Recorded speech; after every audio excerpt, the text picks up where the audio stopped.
What is up, RotoGrinders? Dean here. Dean 78904 if you want to get all technical. Right now, 2 hours of nonstop NBA DFS conversation. It starts right now. It's a 6-gamer. We actually have some value because the Mavericks have ruled out a bunch of players. 12 teams are playing tonight, and 9 of those 12, either on the front end or the back end of a back-to-back. So got to keep an eye on that as well, too. Just the only team in the back end is the Wizards, but Raptors, Nuggets, Nets, Hawks, Mavericks, Rockets, Warriors, and Kings all on the front end. A bunch of teams playing tomorrow, no teams playing on Sunday. And then there's that 5-gamer, the Christmas slate on Monday. First time in a while we've had this pairing, this threesome. It's Chop. We had Chop a couple days ago, and we got Will as well. Well, you were excited. We haven't had you and Chop. You said you haven't worked with him since I guess a year or two. I don't know what's going on, but it's fun to have this group. Welcome, Will. How are things? Welcome. Happy Friday. Yeah, same to you, man. That was actually probably a slight exaggeration, and possibly not. It's just been a while. Glad to see Chop. Obviously follow him along in the college football DFS streets, and a few days this week. So hopefully we can come in and bring some heat and help some people make some money, because I've been spending all of my earnings on Christmas presents, Dean. I actually have a family. Chop knows about that. Dean may not know as much about it, but Christmas time it can be expensive, but no, everything's good. I'm having fun, and hopefully we can put some money in some people's pockets today. Are you done with the shopping officially? Are we still shopping? Do we leave the house? Do we the Amazon deal? Is it a whole process or what? I had some of both this year. I actually left my wife in the bed this morning. I'm a pretty early riser, Dean, and so my wife's in education. And so I got up. Get early for that. I got up, left her in the bed, sleep. Got showered up, put on the digs, ran out to the outlets and grabbed her primary gifts, which I did get something shipped to the house. And so the thing about my wife too, Dean, she's got this thing with the post office where she can see what's coming to the house before it gets there. So I have to make sure, like, if I'm ordering something, like, it's got to be, just as basic and plain on the description, because she can see where it's coming from, the company, everything. So I had to order this particular thing. She wanted some new attachment for a hot comb or something. So I had to order that or a curl. I don't know, something to attach to it, some unique thing. So I ordered that, got it shipped to the house. But, the other things I had to run out. And then if you've been in the prop shop, I've planned to do a mini renovation on our patio in the back. So what I'm trying to do is I'm going to try to send her out for like a spa day. And then when she gets back, all the stuff's back there, the solo stove, the new rocker, the new furniture, all that stuff. So that's like, but I don't think I'm going to be able to pull it off on Christmas. I think that Tuesday or Wednesday is when I'm going to be able to pull that off. I think that's like the concept for like one of those HGTV renovation shows, if I'm not mistaken. It feels like one of those things. But, that's what it is. It's close. It's pretty close. I'm going to need her gone for a couple hours, but at any rate, I don't want to hog this thing up, man. I need to hear about Chop's Red Box movies. Chop, lay it on me, man. What are we watching? Even Chop has given up on Redbox. You knew that was like the worst take he ever had. He finally let it go. Oh, shut up, Dean. Shut up right now, brother. Shut up right now, brother. You're still touting Redbox? Number one, I hope your wife's not listening to the show, Chief, because you just spoiled everything if she is, man. So yeah, she's at my son's basketball game right now, so I know she got that phone pulled out going on. Let's see what he says on the show. Oh my God, I'm getting a new porch. Yeah, but Redbox, no, Dean. Redbox is great. I read an article on it the other day. Somebody was actually bashing people like you who don't understand that there's people out there in the world who cannot afford $5.99 to stream a movie. Like they actually need that dollar movie down the street at Redbox. No big deal. But you do you, Dean. If you're too high and mighty for the little people, I'm just here for the people. I'm a man of the people. But you say all that, but you dodged the question. What was the last Redbox you actually visited? The last one you actually rented something else. You stopped using it. Yes, I did, because I've got so many streaming services now that I get movies so quickly. Like I've got them. Like I've got a ridiculous amount of streaming services because of the kids. So it's kind of pointless for me to go rent one right now. But movies, though, as far as movies, Dean, I'll have you know just before the show, and I still got 20 minutes left because Die Hard? No, I was doing a little rewatch on Fred Claus. You know, I like to watch it every year, and I was busy in the living room, so I threw on some Fred Claus. I got 20 minutes left, though. It's the good part where he gets on the sled and he's about to go give all the gifts to the kids, but I got to work. I was doing a little. There's a good part in Fred Claus. I didn't know there was a good part. Kidding me? That's a fantastic movie. It's one of the best ones. It's one of the best Christmas movies you can get, Dean. So I'll finish that up after the show, though. I actually haven't seen it. Maybe I'll give it a chance. We'll see. It's Vince Vaughn and who? Or just Vince Vaughn, basically? Oh man, it's quite the star-studded cast, Dean. There's there's Kevin Spacey's in it. Who's that guy from Billions? Who's the guy from Billions? Paul Giamatti? Giamatti's Giamatti. He's Nicholas Claus in there. The Fred Claus' brother. And there's Elizabeth Banks, John Michael Higgins, Elizabeth Banks is in there. Yep. You got him. Ludacris, Kathy Bates. It's pretty loaded, actually. It's a legit cast. I'll give you that. It's a good movie. I've never seen it though. God, I can't believe you've never seen Fred Claus, brother. Step up your game. Will, have you seen Fred Claus? Maybe. Nah. You know, if you've either seen it yet, you gotta know. It's not. No, listen, man. I've watched a lot of movies in my day, D, and it might have been one that I've only seen once. Because if you're talking about Vince Vaughn, I feel like Vince Vaughn was the key for me. I feel like I have seen it. All right. Chop's never seen Die Hard, so we got to get Chop to watch Die Hard, and we give him the business in that every single show. And that's why I got excited for a second. I thought that's the one you finally fired up, but Chop, there's still time. There's a lot of college football to watch by UCF Knights. Well, we're taking on the Georgia Tech tonight. Get excited about bowl season, Gasparilla Bowl or something like that. Super exciting for sure. We'll see who actually plays. All right. As far as the slate tonight, it's all about the Mavs, right? Just a 6-gamer. Happy to see the slates didn't do anything goofy as far as cutting off the last games. I thought they were smart about the other nights, but now, it's just 6 games. There are a couple later games, but, don't make our slates like 4 gamers and then 1-1 or 2-gamer, showdown stuff. So I was happy to see the slate stuck with, Phoenix and Sacramento, 10 o'clock game, Washington, Golden State, 10 o'clock game as well.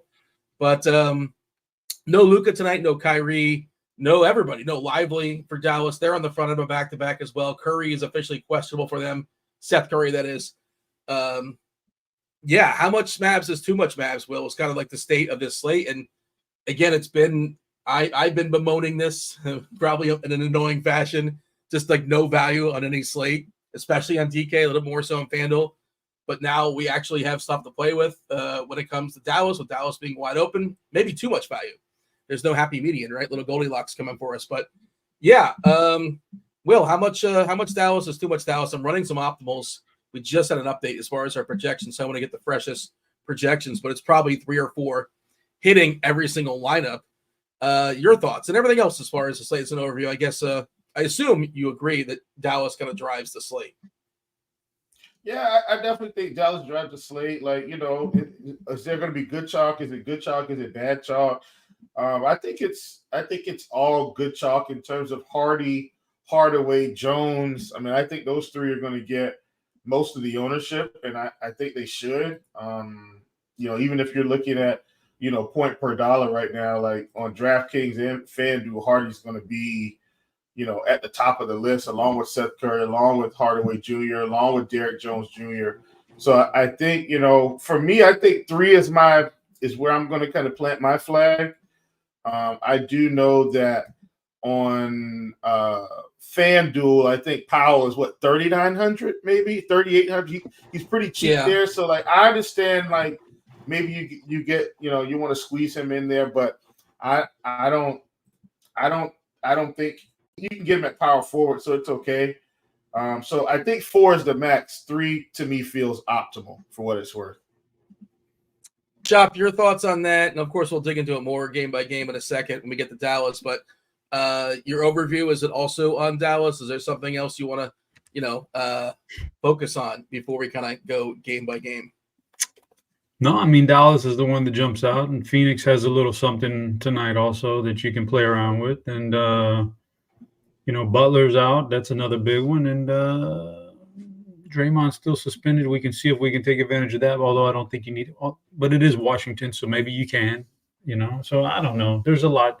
Yeah, but it's mainly Dallas. That's going to be the thing it's basketball, chalk in basketball. Sometimes you just got to eat it, man. There's just no way around it. This is not like a 80% guy in the NFL where you can probably fade and get away with it. In the basketball, when you get a guy like Hardy, the chances are he's probably going to help your roster. So you just eat it and try to get different elsewhere, and that's what we'll figure out what to do. Yeah, we'll get into it. Hardy's like, to me, for me, I'm just going to play him every lineup. There's some other questions you can ask, and like he seems blowout proof. He can actually create his own shot. There's only two guys basically in Dallas that can create their own shot, with Hardaway being the other guy. We've seen Hardaway have back issues. If this game gets out of hand, he does not close. I assume, he's one of the first guys they kick off. It is also the front end of a back-to-back for Dallas. But Hardy is a guy that I think is just like he's going to play 36, 37, 38, maybe 40 minutes. You mentioned Golden State. It's not just Draymond being out, which is kind of a bummer. Right? When you're suspended, are you allowed in the building or no? Because this is the Jordan Poole revenge game. I'm trying to remember if we saw John Morant in the building for Memphis. I don't recall, but maybe Draymond's in the building, maybe he's not. But yeah, revenge game tonight for Jordan Poole. But it's not just Draymond being out because Peyton we is out. A couple questionables. We got a late questionable for Wiggins. He's got an illness, so we'll see if he goes or not. And Podziemski is also questionable too. So both those guys are out. And we've seen them shuffle up their lineup, like Looney has lost minutes. Wiggins has been good coming off the bench of late for what it's worth. I think Kuminga is an interesting guy. I like him right now, and I think he can get even better. Good matchup against Washington. Oh, we did see producer Devin. We got Devin today. Drop the link in chat for the people if you're not aware. 6 o'clock, around 6 o'clock, we're going to give away not just 1 week, but 2 individual weeks of RotoGrinders Premium. All the bells, all the whistles, everything you got as far as the lineup HQ, the projections, the ownership stuff, the articles, the tags, anything you can think of, and all the sports too. Football, baseball, basketball, hockey, golf. How do you get that? How would you go about winning that? Well, you just jump into Discord, rotogrinders.com/Discord, go to the live stream chat channel, and just thumb up producer Devin's comments. You'll be eligible. He'll take your name and throw it on the wheel. We're spinning the wheel about 45 minutes or so. We will spin it twice. All right. And Mr. Gerg says Poole's going to go off tonight. 2 for 17 from 3. Yeah, I'm really curious to see how much he shoots, and even curious how the crowd, welcomes or does not welcome him in Golden State. Should be fun. Should be worth watching for sure. By the way, Derek in chat says Fred Claus is top 5. I assume it means top 5 Christmas movies, Chop. That's a bold statement. But we'll see. We'll give it a shot. Would you confirm, Chop? Is that in your top 5? Have you officially made a list? I've not officially made a list, but it would definitely be in the top 5. And your guy, our guy, just RG's guy, Butto Jenkins in chat talking about his sneaky low-owned play tonight is Jaden Hardy. Thank you for telling us that, Butto, because we did not know that would be the case. Okay.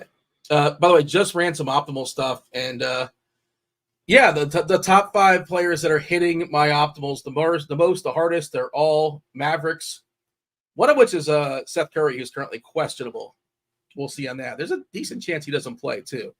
But stay tuned, I suppose. It's going to be all about Dallas. That's DK on FanDuel. A little bit different where Eubanks is getting a ton of ownership. Eubanks in the absence of Nurkic. Nurkic is out for personal reasons tonight. They're probably going to need his size this evening. Versus Sabonis. Good luck. Good luck, Eubanks. Okay. Game by game. Let's do it. Let's go it. Around the horn. Very first game on the docket, and they're all sort of like their own little time slot, right?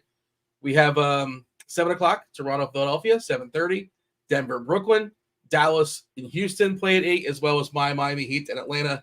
And then kind of the back half of the doubleheader, if you want to split up in 4 and 2, there are 2 late games at 10 o'clock, Phoenix, Sacramento, as well as Washington and Golden State. But the first game, 1 game at 7, the Raptors at the 76ers, 230 is the total. Philly is a 9-point favorite as far as who's in and who's out in this one. It seems to be a decent chance Melton does not play tonight. He's got a thigh. Patrick Beverly has a heel.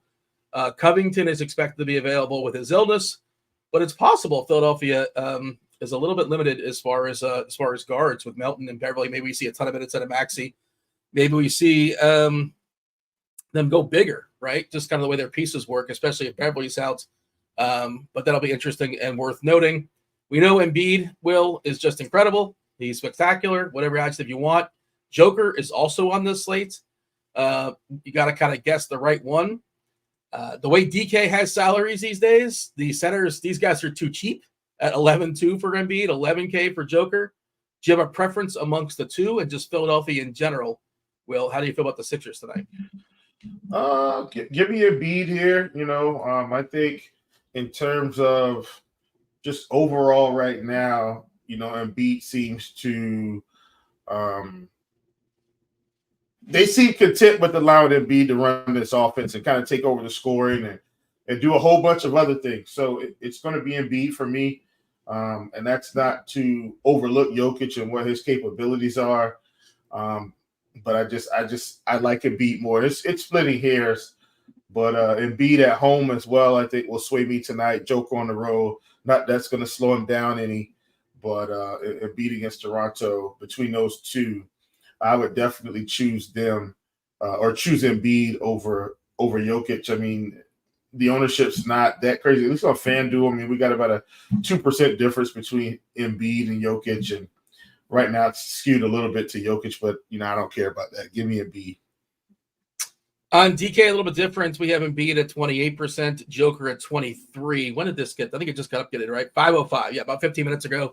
Obviously, the closer we get to lock, the more refined this gets. The more accurate it would get theoretically as well, barring some really, really late news.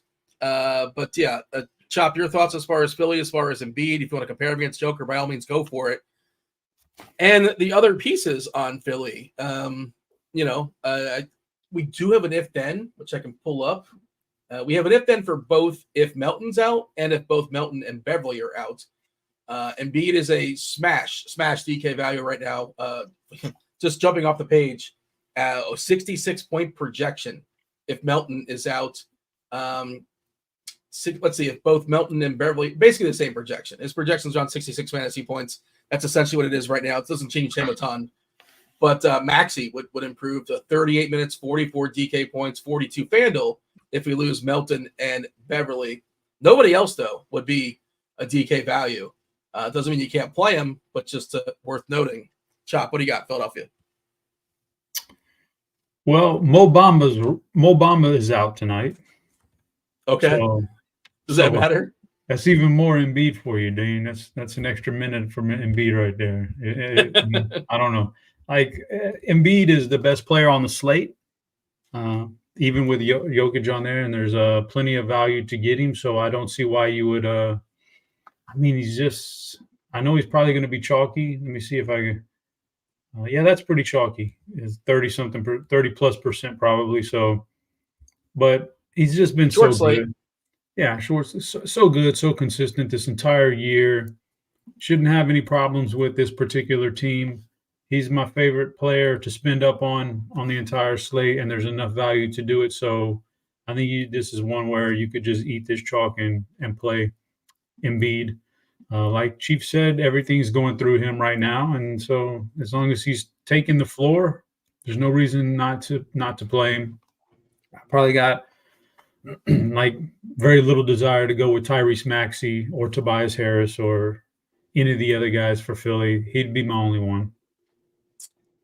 Yeah, that's kind of where I'm at too. I'm okay with Maxey. I just don't, I just like other big spends more on the slate. I wouldn't besmirch it.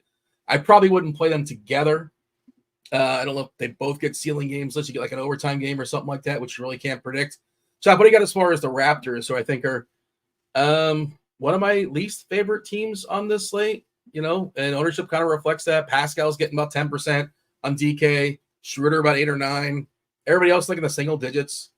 It's not a lot here, Of course, tournaments, you're playing a bunch of lineups by all means. Doesn't take a lot to get over if you want to get over. You want to run back if you like Embiid. But I'm not excited about the Raptors. Can you get me excited about the Raptors, Chop? Probably not super excited about the Raptors, but I think any one of those individual pieces makes sense. Siakam, OG, Scotty Barnes are all capable of having good games, and Schroeder's been fine. So he's in the mix. I would say if there was a favorite, yeah, you got to pay for him, but Scotty Barnes, I would actually look at the prop market, Dean, on the points for Scotty Barnes tonight. Yeah. Yeah, just he's already had a couple games against Philly this year, and he's dropped 24 on them. The prop is 3 points under that. He's been, the 21-point prize picks prop for him, like he's been hitting that consistently, routinely here in the last couple weeks. So I don't mind Scotty Barnes on the prop market if you can't find a DFS spot for him. Best place you can get it, by the way, 20.5 minus 102 at FanDuel, according to our scores and odds tool. That seems to be the best spot. Like you said, prize picks 21. You got to hit 22. Probably not the best spot to unleash it. If it was 20.5, sure, maybe. DK's 20.5, but it's minus 125. Well, this is kind of your turf, by the way. So speaking of props and prop market, and you mentioned the prop shop earlier. Do check that out in the Discord. That is free. Good community. Do you have any takes as far as props? By all means, fire them off the people. There's absolutely a Venn diagram for DFS and props for sure. It's like basically one circle, I suppose. But yeah, and your thoughts as far as Toronto, Will? Can you get any of us excited about the Raptors? No, but I do like Dennis Schroeder at over 12.5 points tonight for what it's worth. I think it's a little bit too low for this spot. You compare with our projections, I think we've got him at around 15-ish. Yeah. And if I'm not mistaken, I think you can probably get that around minus 130, somewhere around there. But yeah, Dennis Schroeder at 12.5. That's one of my favorites out of this game. I think Embiid's at the point now where I'm just hopping off unless he's in a really good spot for rebounding or something like that. Like if he's facing Charlotte or Atlanta and he's coming in at like 11.5, like I'm taking those. But outside of that, I'm kind of off Embiid props until he just kind of comes back down to earth. Because right now, you're getting him at 35.5, 36.5. That's too rich for my blood in the prop market. But Dennis Schroeder, 12.5 points. That's definitely one I have from this game. You know me, Dean. I probably got props from every game on this slate. So if it comes up, I'll give some plugs. Yeah, the people love him. By all means, fire him off. I saw Devin. British Dev was talking in the chat earlier about the squad rides. That's in the Atlanta-Miami game. We'll talk about that. I am taking Gary Trent at 13.5 points, rebounds, assists. I am taking that over as well. I play a lot of unders. If you're in the prop shop, you'll know I play unders religiously. But in this game, Schroeder 12.5, Gary Trent at 13.5 points, rebounds, assists. I think those are just a tick too low. I think Trent should be probably more so around 15.5, and Schroeder probably should have been at 14.5 for points. So again, I feel like even though they're lower than it should be, we're getting a little bit of value on those. So I've taken those already. Do hit the like button if you guys are out there. Like, subscribe, turn on notifications, do all those things. Help us keep the lights on. We got TJ coming on later, as well as Roth, and I believe Taylor. Yeah, you got the Taylors. You got both Taylors. Taylor Smith, Taylor J. Zwarych, and Kevin Roth for crunch time around 6:15 or so. Taking y'all straight up the lock. Do want to mention, by the way, we're speaking of about props. We have the props and pick'em package. Get access to RotoGrinders all new props and pick'em package at a special holiday discount driven by the RotoGrinders premium projections. Our tool, what it does, it combs through your favorite sports books and fantasy pick'em sites, Prize Picks, Underdog, to help you find the best picks for the best odds. Limited time, you get 50% off your first month by clicking the link in the description below the video. Come get it. All right, we're moving on. That first game is it's basically Embiid and whatever. Sure. Speaking of Embiid, possible player that can beat him is the Joker. The Joker's taking on the Nets, 230 to total. Denver, they are 5-point favorites tonight. In Brooklyn, as far as who's in and who's out, Denver is clean. They're good to go. Gordon's got that heel. Aaron Gordon, that is. He's expected to play. He is probable. Brooklyn, nothing really new here. DHJ is available with his back. That's Dennis Smith Jr. Lonnie Walker still out. Ben Simmons still out. I'll throw this to you, Chop. Denver and Brooklyn. If we're power ranking the games in the slate 1 through 6, again, probably not in the podium. How do you feel about Denver, Brooklyn? Feel free to start whichever side you want to start on. It's all yours. Go for it.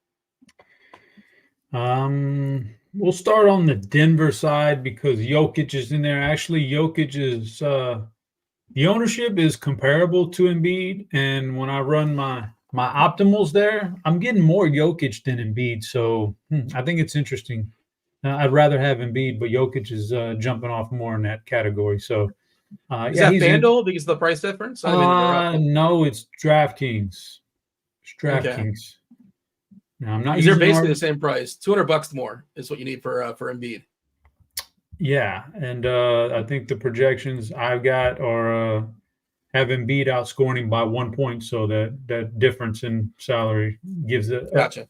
the nod to Embiid. So I just find that interesting that they say there's a toss up. Yeah, the whole market says ownership says it's a coin flip. Projections say it's a coin flip.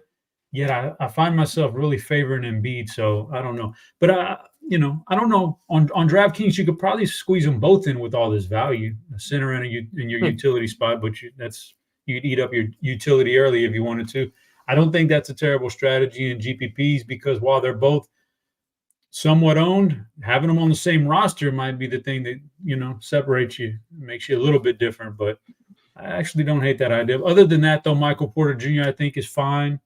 I probably don't want to play Aaron Gordon on that side. Jamal Murray, 7,300 on DraftKings, 79 on FanDuel. He's at least starting. He looked decent in that last game, but I still don't think that particular price tag is low enough just yet for me to roster Murray tonight. So it's Jokic by a mile, then a little sprinkle in a little Porter. If you're a props, if you subscribe to the RG props package, they say take the over on Michael Porter Jr.'s fantasy points tonight. So 27 on one of the sites. They say go over on that, and so I think that's an interesting prop right there. I'm gonna run that double center. I'm curious what I can get, like what the optimal looks if you run Embiid with Joker. You're also like getting away from what looks like a really good value piece in Drew Eubanks, but like, is it possible Eubanks flops tonight? I think so. Sure, that's certainly possible. You can get a couple early fouls. Maybe they asked Metu, who I think, Metu is power forward eligible, I believe, on DK. If you want to just make that stand, you don't necessarily have to take one of those. But as far as the cheapies there for Phoenix, the bigs, in the absence of Nurkic, I'm curious how many points off the optimal will be. It might actually be something that's popping up. But yeah, jump in here, Will, as far as Denver and Brooklyn. Joker getting what on DK 23%, the most popular player. MPJ 14%, Gordon 13%. Most of the Brooklyn guys are ignored. Claxton's fine at 12. I see DSJ getting a little bit of ownership. I'm probably not on that, 7%. But yeah, but what do you got here, Will? I'm going to run this optimal and see if we get a drastic difference versus the quote unquote real optimal. But curious what we come up with going double big as far as the centers.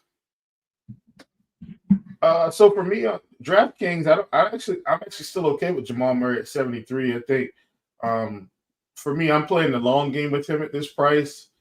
The minute he gets 35 minutes in any game, like I just think he's going to kind of pop off here. So I'm just kind of going to continue to play him at that price. On FanDuel, where he's 79, and obviously I'm just not going to get any shares there. Obviously, we're going to play Jokic, and then did talk about this on the morning grind last night. But in terms of these Brooklyn guys, I don't know which one is going to have the good game today. I have no clue. So I just put Dinwiddie, Thomas, and Bridges in a group, and I just say 0 to 1. I only want one of them. I don't want to play them together because I just, I don't know. I can't tell you that. But if the game is relatively tight, 4.5 point spread here, then, we understand that one of these guys is probably going to have an upside game. So I just put, Dinwiddie, Thomas, Bridges in a group and play them. And I know Claxton, his price is coming down. I'd love for him to be getting 32 minutes. That's not happening. So Claxton may end up just on the outside looking in for me tonight just because we got so many other good center plays. Just ran an optimal with Embiid and Joker, by the way. Just a heads up, you expect high scores today. Some people are like, I put up 275 and I didn't win anything. This optimal with Embiid and Joker and 5 Mavericks, you can kind of figure out the lineup. 297 points is the projection, that is a huge, huge score. That's on DK for what it's worth. Obviously, you can't play them both on FanDuel. That's not something you can do. because FanDuel only allows you one center. But man, yeah, expect some big scores tonight unless Dallas like fully flops. But it's not like they're going to get shut out. That's not how that works. Hey, Chief, Clint's got a question in chat asking about your sports card portfolio. Both you guys, I think, are big in the sports cards. At least you were at some point. Anything to speak of? Will, I actually have a few next to me. Oh, remember 89 Clint, Score? How beautiful Clint, is that card? thank you Just for asking. Yeah, looks good. I don't have that one, Dean. I do think I have another one of his. But anyway, thanks for asking, Clint. I am adding, just tons of Zion Williamson to my portfolio right now. I'm scooping these things up on eBay like hotcakes. They're already graded. I'm pretty much buying exclusively PSA 10s all across the board. Here's why Zion, everybody says Zion's fat. He's out of shape. All Zion's got to do for us, Chop, is make the All-Star team, go to the playoffs, and stay healthy. If he does that, the card prices are going back up.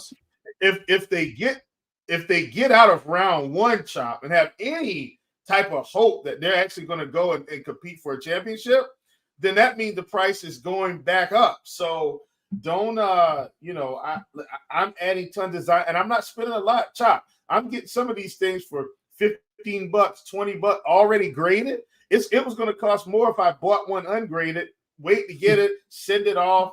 So I'm adding tons of Zion right now. And man, thanks for asking. Thanks so much for asking.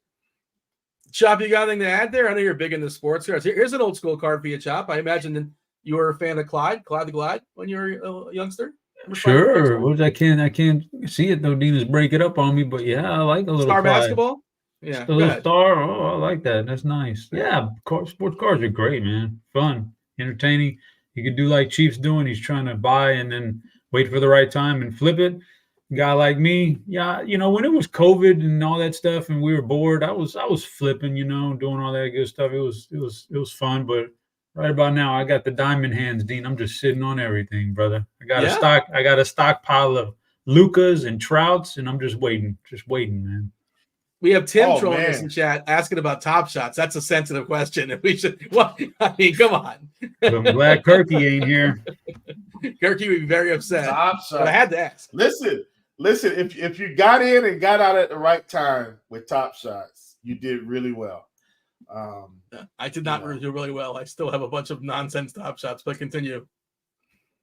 Okay, well, that was all. That was the only statement I made. Speaking of this game, Dean, since we're going to talk about that, I got the props for this game. So I got Jokic here. Jokic at 9.5 assists. I'm actually taking less than that particular projection today.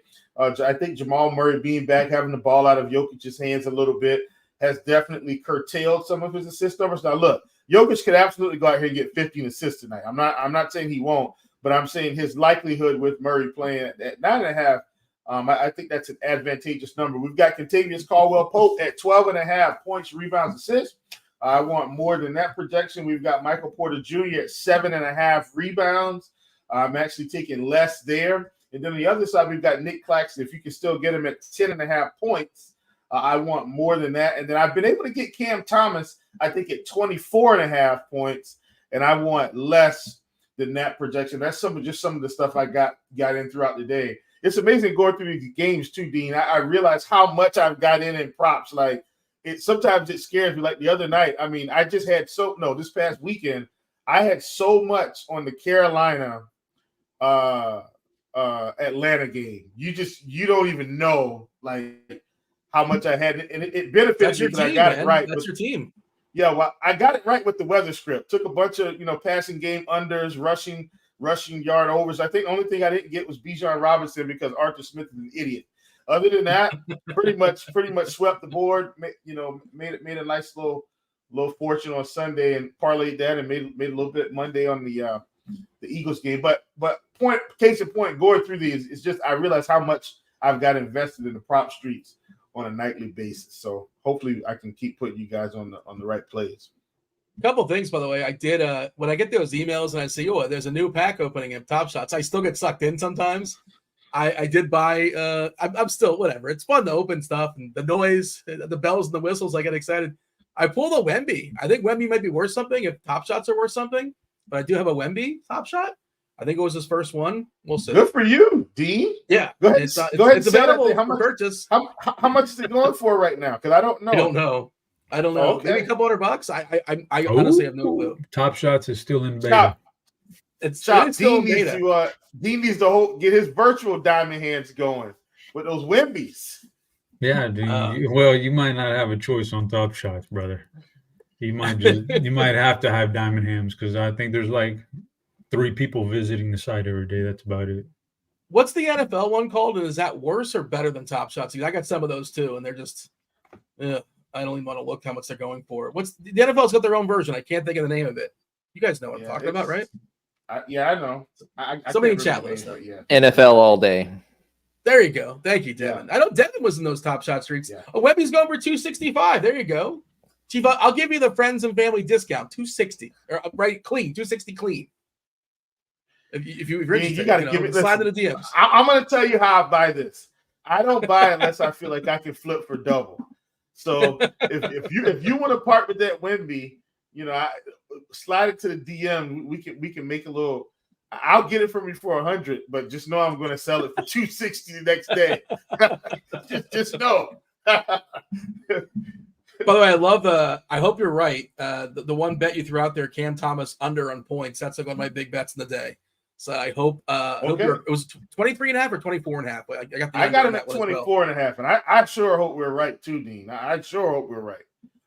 I think he's falling out of favor, but we'll see. Stay tuned. All right, we shall move on. Right, as far as Denver and Brooklyn, 2 games at 8:00.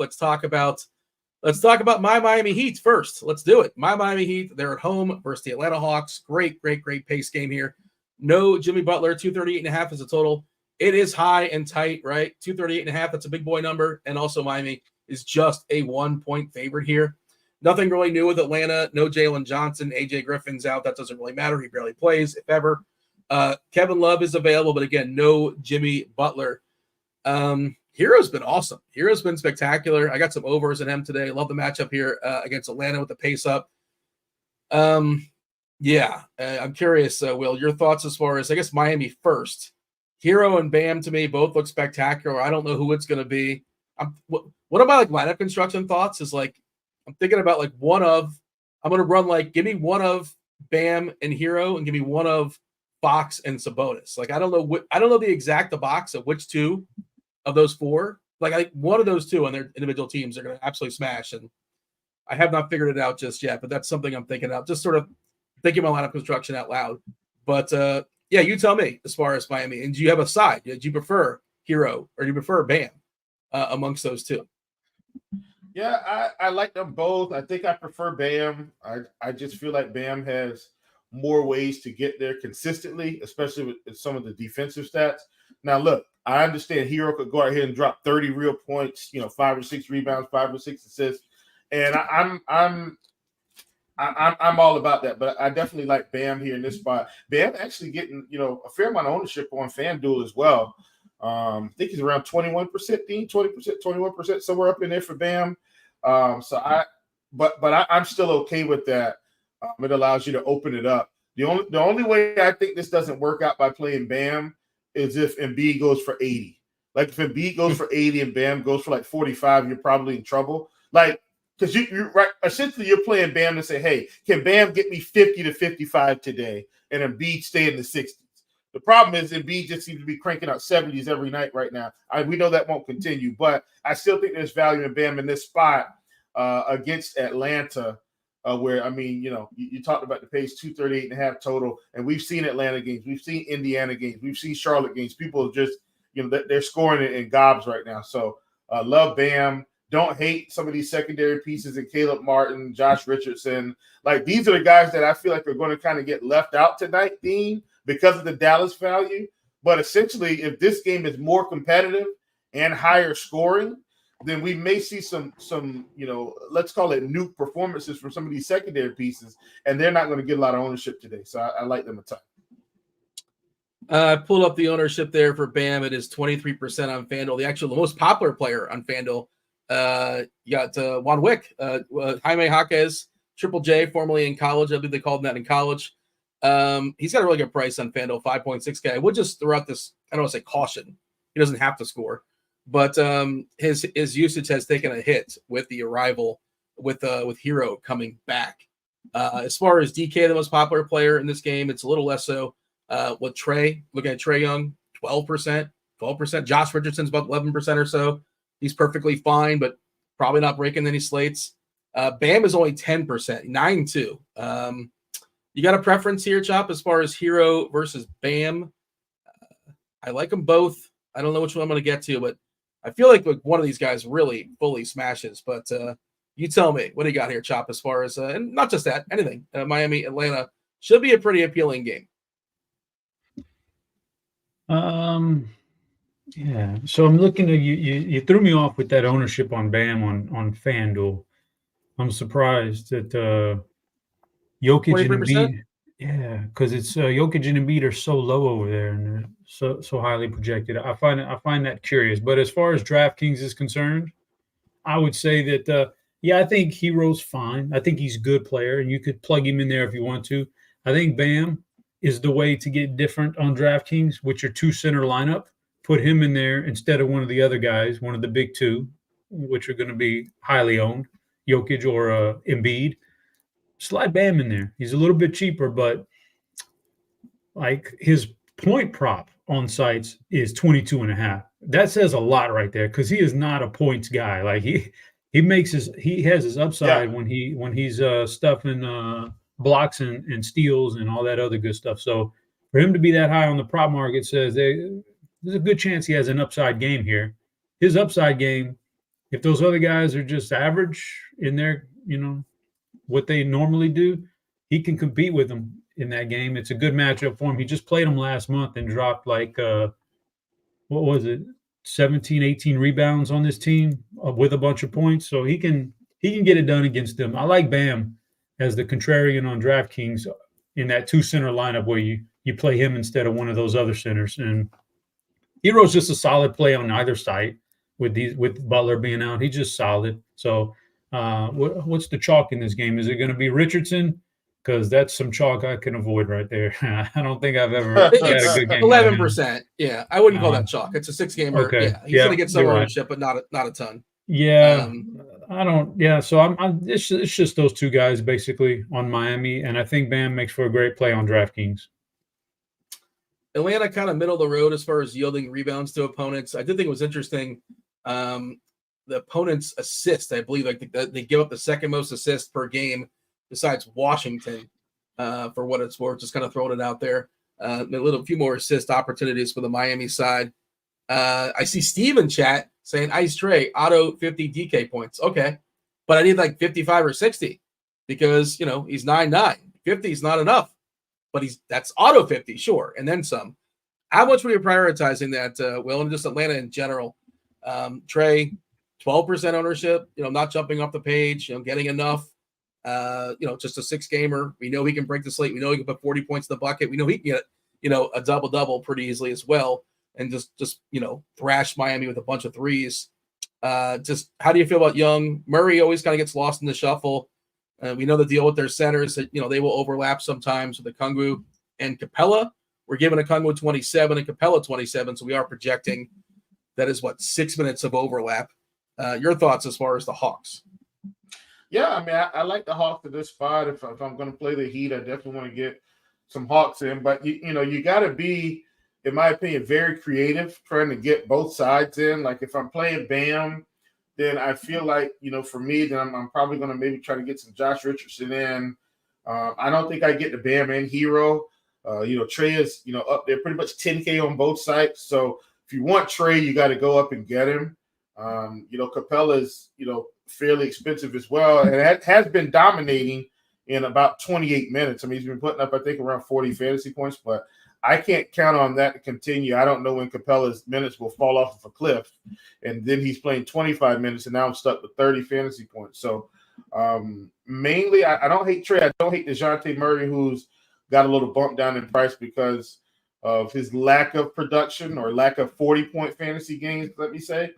But I still don't hate it in this type of a game where it should be competitive. So I like Hero. I like Bam. I think you play one or the other. and then you play those guys with some of these other guys like Caleb Martin, Duncan Robinson, Josh Richardson in a really, really nice high-paced game. Do you want to mention 15 minutes away? Producer Devin's going to be spinning the wheel, giving away not just one individual week of RG Premium, but 2 individual weeks of RG Premium. How do you go about getting your name on that wheel to win a free week of premium? You go to the Discord channel, RotoGrinders.com/Discord. Go to the live stream chat channel. Devin has a post. Just hit a thumb on the post that he will take your name and throw it up on the board. In about 15 minutes or so, you'll know if you win a week free. Go ahead, Will. No, you go ahead. I'm going to ask Chop a question after you're done with that freebie. Go for it. Well, what's the question? So, Chop, let me ask you this, man. Does your wife stumble upon gifts that you buy for her? This is a good question because I feel like my wife. So here's the deal: she cannot go in an area of the house for like months. As soon as I put a gift in there, she shows up. Without fail, Chop, and I'm here like, look, just get out of there, okay? Don't go in that area of the house. Like, I mean, it could be some weird area like the attic that you got to pull the thing up, and she'll for some reason she'll need to go in the attic or go in the storage area in the one area that I have the gift hidden until I need to present it to her. Does this happen to you, Chop? This is an interesting topic here for those of us that might have a significant other in the home. I would say this. 2-part. Number one, to answer your question, no, I don't have that issue because I'm a fantastic hider of the gifts. Okay. They cannot find them when I hide the gifts. So I don't have that problem. But here's the problem I have with the wife. I ask her, every year I ask her a month in advance, what do you want for Christmas? What do you want for Christmas? Right. So she says the stuff. I mentally take the notes. I go and I acquire the stuff and I hide it and I get ready for Christmas. I acquire it. And I'm an advanced shopper. I like to get the stuff out of the way nice and early. That's why I ask early. Inevitably, every year she comes home from Christmas shopping and buys herself something that she told me that she wanted for Christmas. And I'm stuck. I'm stuck with it. And it's like, why did you? And I have to yell. You're asking it too early. You got to ask a little later. Why would you buy stuff that you want for Christmas? My God, did you give me that? Well, I'm not telling you what I got you. I'm not telling you what I got you, but I'm just saying it's very unfair for you to do that. Like now, Chop's got to take it back to the store, make it. Oh no! I got you, Chop. I got you. You can double up. You can double up on your kitchenware. I don't care. I'm not taking nothing back. Yeah, no, I got you. It's just so interesting. And I do hide them well, Chop. Don't get me wrong now. Like I hid something in the office inside, so they brought us a new router for our router was acting up at the house, which Devin probably knows all about because felt like for a month just kept getting dropped from every show. So they brought a new router out. So that's definitely helped. But we kept the box just in case we need to take it back. So it was just, sitting here in the office. So I kept it on the desk and I hid something in there. Now she's not going to go in there, but I also put something in the closet in the office, which she never comes in here because this is like my office. But for some reason, she was looking for a coat that she had like a navy blue pea coat and she kept it in here. She was like, "Oh, I'm trying to find it." I said, "Get out of there right now. Like, just stop. Okay. Walk out." And she's like, what? I said, I'll get the coat for you. Anyway, interesting times. Dean, what's your story about hiding gifts? Come on, give us. This is the key. If you don't buy any gifts, you don't have to worry about where you're hiding them from. Bah humbug, Scrooge Dean. Oh my gosh! I just mail them out. All right. So, anything else as far as Atlanta, Miami? No. Not for me. I did root for the Grinch as a child. I thought he was misunderstood, so maybe that says something with me. I don't know, but all right. I did love Christmas as a child. I will say that.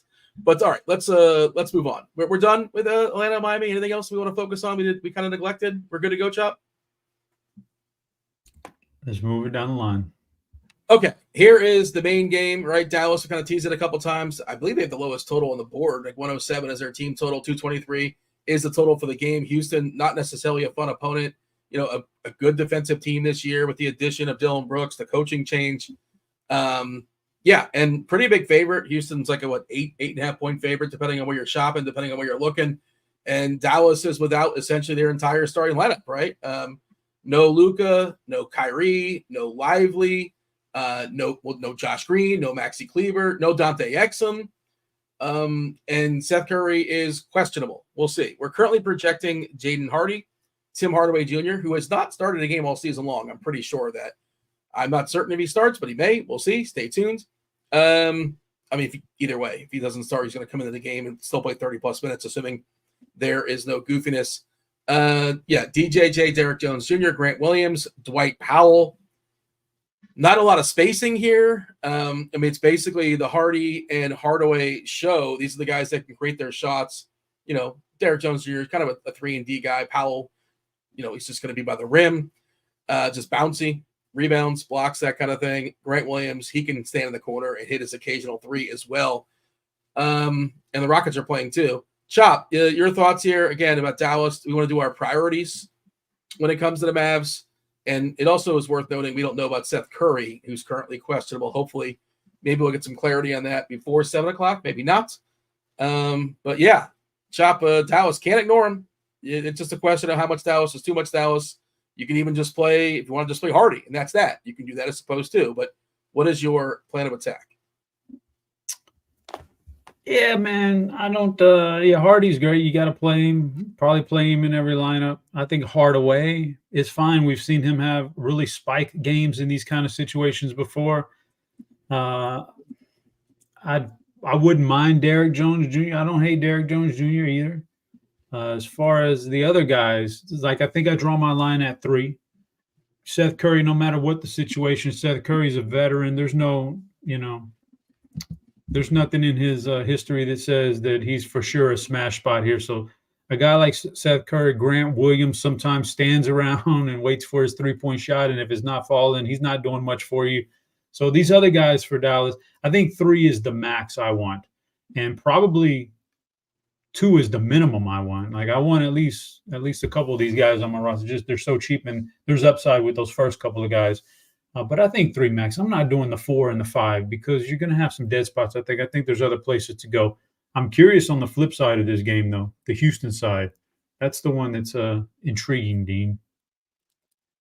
I should have mentioned, which I think it's somewhat important, that Tari Eason's got a leg and he's questionable. If he doesn't go, or I guess you can say if he does go, he's interesting. I think there's a good chance he doesn't play. It is the front end of a back-to-back. It's a front half of a back-to-back for so many teams tonight. We saw Şengün actually get benched last game, which is a bummer for me because I had some of his overs. But typically, if he's not getting benched, that should be a boost for him. But the one I think really benefited as far as minutes, or just as far as just in general, Jabari Smith, and he's another guy. Like again, if Eason's out, I feel better about Şengün. I feel better about Jabari Smith as long as this game stays close. If it stays close, FEV, Freddie VanVleet, it doesn't matter what team he's on, who his coach is. Dude's playing like 36, 37, 38, 39 minutes. Always love Freddie as well. So certainly if you want to make a game stack, Freddie, 2 of Freddie, Jabari, Şengün. I'm fine with Green as well. I wouldn't besmirch. But yeah, we'll jump in here as far as Dallas and Houston. I'm curious how much people are actually going to play Houston because I don't think it's going to be a lot. And I do think Tari Eason, if he's out, matters to some degree. Certainly makes the ceiling a little bit better for Jabari, a little bit better for Şengün. Jump in here, Will. What do you got? Yeah, absolutely. I think Jaden Hardy for me in tournaments, lock button, cash button, lock button, or cash games, lock button. So, but in tournaments, Jaden Hardy for me is 100%. I think we got him projected lower in the 70s, somewhere up in there. Like I'll just be hitting the lock button, and I'll live with the results. If Hardy comes out here and scores, 20 fantasy points, then I just throw up my hands and say, hey, I missed the boat on that. But in my opinion, he's a for sure lock button, and then I just rotate, Hardaway Jr. and Jones around those bills. Some maybe I get 2, some maybe I have all 3. But Hardy's definitely someone that I want to get in there. On the other side, obviously, we've got Houston with much lower ownership than these guys, obviously, which means we shouldn't see a whole lot of game stacks here, Dean, for this one. But I don't hate running Hardaway and Jones with some Van Vliet on the other side. And in those type lineups, maybe that's where we get the Bam. Maybe that's where we get to some of these other guys and maybe we don't end up with Embiid or something like that. I don't even mind Hardy, Hardaway, Jones, Sengun, Van Vliet, something like that, and then just kind of see where we like. I don't hate that because of the situation. If for some reason this game is tight, then everybody should have some form of a ceiling that they can hit. So I like this game as a stack. I didn't mean to leave off Jabari. Like you can also do a Sengun Jabari or a Van Vliet Jabari, and then that gives you even more flexibility with your salary, along with running them with the Dallas guys. So I like this this game quite a bit. Typically with the game stack, I think we want the highest totals. But in this particular situation, we're getting pieces that are pretty reasonable with guys on the other side that should be able to put up some fantasy performances. Should say last call, by the way, on the Discord giveaway. We got to give Devin a few minutes to compile. We'll talk about it after this game. RotoGrinders.com/Discord, the live stream chat channel. Thumb it up, and you get your name on the wheel. And we'll be spending that about 5 minutes or so. I wanted to run a court IQ for Dallas, right? Like on-off stuff, but like you're not going to get a sample. You kick everybody off the IQ plays, you're going to be left with nothing, and it's really hard to figure out. I agree with the Hardy lock button. Like he plays in any scenario, right? He's going to close if this game gets ugly. He's going to close if this game's not ugly, barring something really weird. We're giving him 35 minutes, and that might be conservative. It doesn't matter. Like you can give him 30 minutes, he's still going to smash. 73% ownership on DK. It's a huge number, but just whatever. I'm going to hit the lock button on it. I don't care. 74% on FanDuel. There's a chance that, like, if this game gets ugly, Hardaway is one of the first guys pulled if you want to play that route. Just trying to think of the rest of the pieces here as far as what they have. Like Curry, we're giving 26 minutes to. Again, we don't know if he's playing or not. Grant Williams is another starter that wouldn't close, like almost definitely wouldn't close if this game gets ugly. AJ Lawson's a guy like that would play if it's nonsense time. Prosper is a guy that would play if it's nonsense time. Chop, do we have a certain strategy here? I know you're talking about Hardy, of course, right? But what if this game does blow out? And are we thinking about rostering somebody like AJ Lawson, somebody like Prosper? Come on. I don't think there's really a need for it, right? I don't think you have to stretch that far down. That is a bit thin. I do agree that it's going to be a blowout. The Rockets. So. The Rockets recalled Hinton, Samuels, and Whitmore today from the G League. I think that they are prepared. Dean, I don't think that means anything tonight. I don't know, but I don't know if any of those guys are going to make the roster. But Tari Eason might not play tonight. You are right. I mean, I don't know why they would. I think that at the same time, Jabari Smith played in the summer league, man. Like, which shows me that this is the path that he's on. He's not a prima donna like that, and they're not treating him like that. They want him to get better. So even in a blowout, I think he's blowout proof. Jabari Smith. I think a guy like Jalen Green would get run with a 20 plus point game in the second half. Would get the run over Fred VanVleet because that's a veteran. Things like that. So. I think the game stack with some of these other guys are very much in play. Not the big veterans like Van Vliet. I don't think he survives a blowout as much. Sengun, I think they're trying to monitor him a little bit, man. He's 38 minutes a night there to start off the year is a bit too much for a big guy. So I think they're pulling back on him a little bit. So I don't know if he survives a blowout, but some of these other pieces I think are really good for Houston in a game stack. And I think a Jabari Smith is just a good one-off period. They've shown that there's nothing about him that says he's going to be benched in any sort of blowout. We do have an if-then set up if Curry doesn't play. Somebody in chat was asking how many minutes Prosper is projected for. I believe he's projected for like 13 or so. Let's see. Man, I want Curry to play tonight. As a sidebar. Please. So Prosper's pretty decent. Okay. I don't know if he's going to make his mark tonight necessarily. Like, I think I played him one time this year and he literally scored a 0. So, but he's an interesting prospect, the way he plays the game. So he's interesting. Also, I forgot to mention the Derek Lively being out is big for Houston on offense. Like, now they can attack the rim. Ravage inside. He can, and now Jalen Green can attack the rim too. So I think there's that helps. Sengun's got some real, nice post moves too. So I did want to mention, if we're expecting Curry to be out, and again, he's currently questionable, should mention DeAndre Hunter downgraded for Atlanta to questionable. Not officially out, but that's interesting. Kind of a late downgrade. We would give Prosper 18 minutes, Markieff Morris 20. Is Morris a guy that would mop up? Like, he's a veteran, maybe just out of, like, necessity. But Lawson would jump up to 24 minutes. So he would be kind of interesting. Again, this is if Curry is out. And you might see Lawson even start. Right? Because, again, Hardaway doesn't start. He never starts. I'm not saying Lawson will be like a lock. If he could be like it's like a fake starting thing. Just sort of throwing it out there. If this game does blow out, Dean, if you want to take a shot on a cheap guy, I'm in Thompson. They will. I don't think they'll play Fred VanVleet more than 30-something minutes in this game if this is a blowout in the second half. And I'm in Thompson. We're giving him 9 right now is the thing. So, like, if he blows out, what does he play? 18 minutes? Like, well, I think maybe they already know. Like, maybe they already feel like this game, these guys are resting all these players right here. We're going to have this game in hand. Let's get Amin some run already. And he's got the type of game that he doesn't have to score to put up a nice fantasy total. So I think it's interesting at his price. Like, I would rather play Amin Thompson on that side than take a chance on some of those Dallas guys. AJ Lawson? Markieff Morris? No, thank you. Like, give me. I'm not playing Morris. I don't think I'm playing Morris, but I think Lawson or Prosper is guys that would take a shot on. Sure. Greg Brown, by the way, Steve, is this the Greg Brown who played like for the Portland and was pretty good when he had some run? Is this the same guy? Is that who Greg Brown is? Remember him? You guys recall? I guess he was just called up in the G League here for Dallas. What are we giving him as far as minutes? Will, is that the same guy? This is why I want Curry to play. Like, this is why I want Curry to play, to be honest. You don't want to mess with this nonsense. No, I want him to soak up ownership. Like, on a 6-game slate of Curry's in, he's probably going to get 5 to 10% ownership, I think.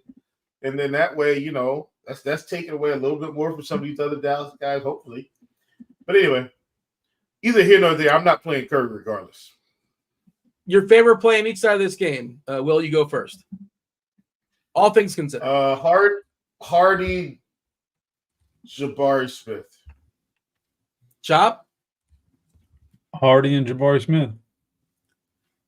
That was the Greg Brown. All right, Kenny. That is the same guy. He's had his moments with the Blazers when the Blazers were, well, I was gonna say when they were terrible. They're still terrible, but just okay. We should bring in if Tari wasn't hurt, he would have made the list.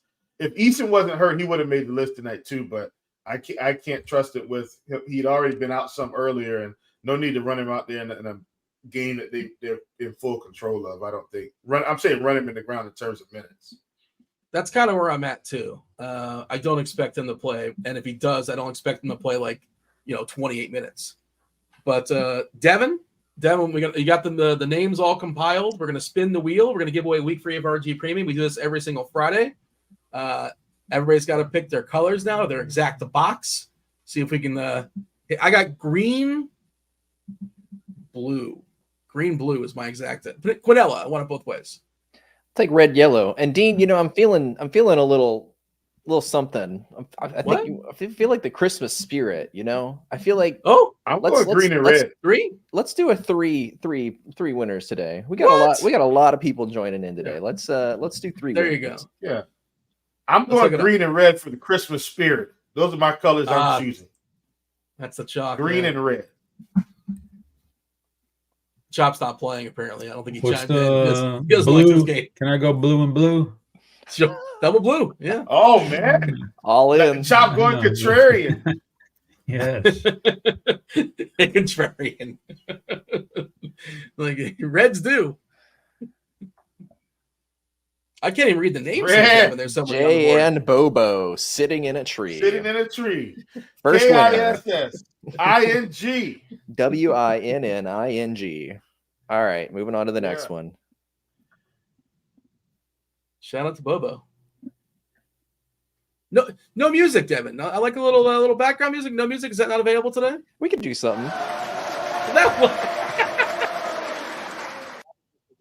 I should have 3 colors. I should have picked 3 colors, but I forgot we had 3 winners. All right, my other color is yellow. I'm just kidding. Last winner. All right, we'll try this for Dean here. Let me turn this down so it's not too loud.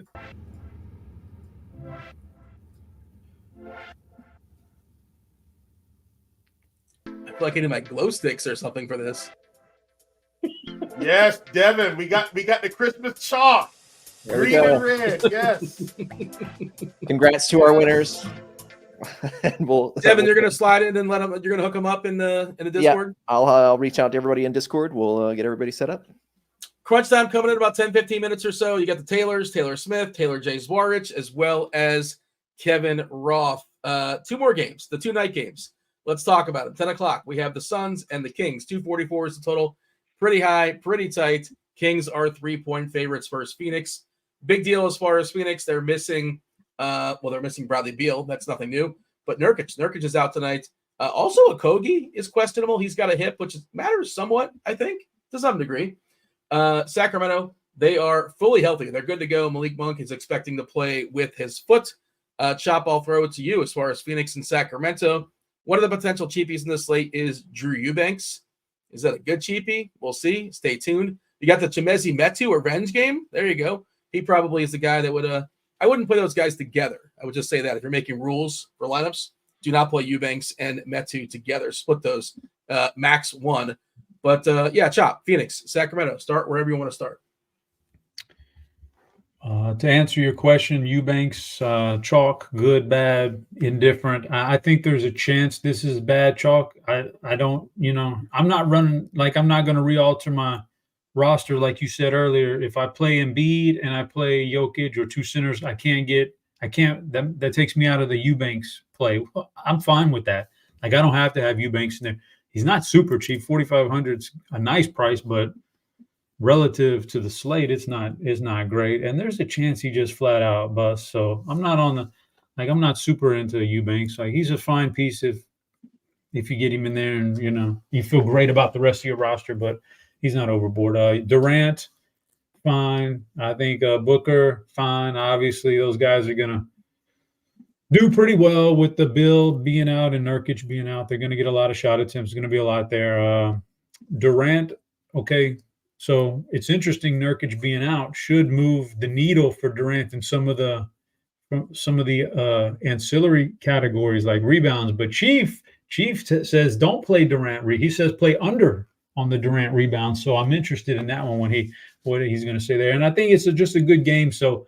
Running back on the other side there with Sacramento, the names. There's no real injuries there, so all those guys are good. There's a chance that if there's different ways to construct rosters, Dean. You could do the double centers with the cheap value from Dallas, and you could do this, you could do that. You could game stack a bunch of different games with that cheap value from Dallas. And this is one of the games you could absolutely game stack. Huge total, tight spread, 2 good teams going at it, lots of scores in this game, and you can afford them because of Dallas. So I think there's a lot here. But the big elephant in the room is Eubanks. That's the one. I don't think Hardy is bad chalk. I think you're probably going to get burned by not playing him. But Eubanks, now that's one you could get burned by playing. So I'm not as on him. Jump in here, Will. Although I did run a court IQ. No Beal, no Nurkic, kick them both off the court. Usage differential, Eric Gordon gets a 3% bump. Booker, 2% bump. Durant, 2% bump. So usage bumps for both the key players and even Gordon, a 3% bump as well. Will, your thoughts? Do you want to speak to the Durant rebounding conversation that Chop was alluding to, and anything else as far as this game? Sacramento feels like Sabonis it's smash city for him as much as he can smash. He's mostly like a 2-category guy, which is keeps him down somewhat, but it certainly feels like a spot where he drops the old Barbara Walters, the old 2020 potentially on Phoenix with points and boards. Take it away, Will. Yeah, man. So I guess I'll talk about Kevin Durant with KD. He really he's not rebounding the ball at an incredible rate this year. I think when I looked up the sport, it was around. I think he's got a 6% rebound rate or something like that. Let's see. I'm trying to see where he's at per game this season. I should have. So yeah, he's averaging 6.1 per game this season. And typically he's around 6.5. And I take unders on that every night and come out just fine. So you're saying that because Nurkic is off the floor, now he's got to pick up an extra 2 rebounds when the rebound rate, I think, increased 3% or something like that. So I'm not I just don't think that's his game. I think, there's enough here with Sabonis on the other side, and Eubanks is going to grab some. I just, based on the numbers and what I see, I don't think he's going to get there. Now, look, KD could absolutely come out tonight and get 10 rebounds, and then, hey, it is what it is. But, I'm going with less than that projection. But I still like KD for tournaments. I think this is one of those spots where, you get him. He's 10-2 on FanDuel. I think he's 9. Is he 9-6, 9-7 on DK? Still think this is a good spot for them. 9-7. This game should be competitive. And I like playing competitive basketball games with good players. So you got Booker, who's a little overpriced. And I don't mind him either. And then you got Fox and Sabonis. I don't mind either of those guys. So for me, I like this whole setup. I'm hoping Malik Monk plays. He's 5,600 on FanDuel. And he's playing. Right, correct. He is playing. So at 5,600 on FanDuel, while he may not be as good as the Dallas value, this is still a guy that if this is a tight game, they'll let him close down the stretch. So I think for tournaments, being able to get a few shares of him in your lineups is good as well. So yeah, I love this game, and I definitely think you need to get some pieces. If you ask me who my favorite piece was from this game, absolutely Domantas Sabonis on DraftKings. And then I think I'm probably going Domantas on both sites, but Domantas and KD on DraftKings. They just really good prices on those guys, in my opinion. The Sabonis thing is tricky because, Joker, Embiid, the Eubanks cheapies, it's a little bit tougher as far as the position, but maybe that's more reason to like it. Yeah. Because he's not going to be all that heavily. And I also need Sabonis under 20.5 points. I am playing Sabonis under 20.5. Grant kind of put me on that when I hopped in, started looking around. I was like, yeah, great call. So I got a few shares of that in as well. For what it's worth, by the way, I in still the like sample I Sabonis ran, for DFS.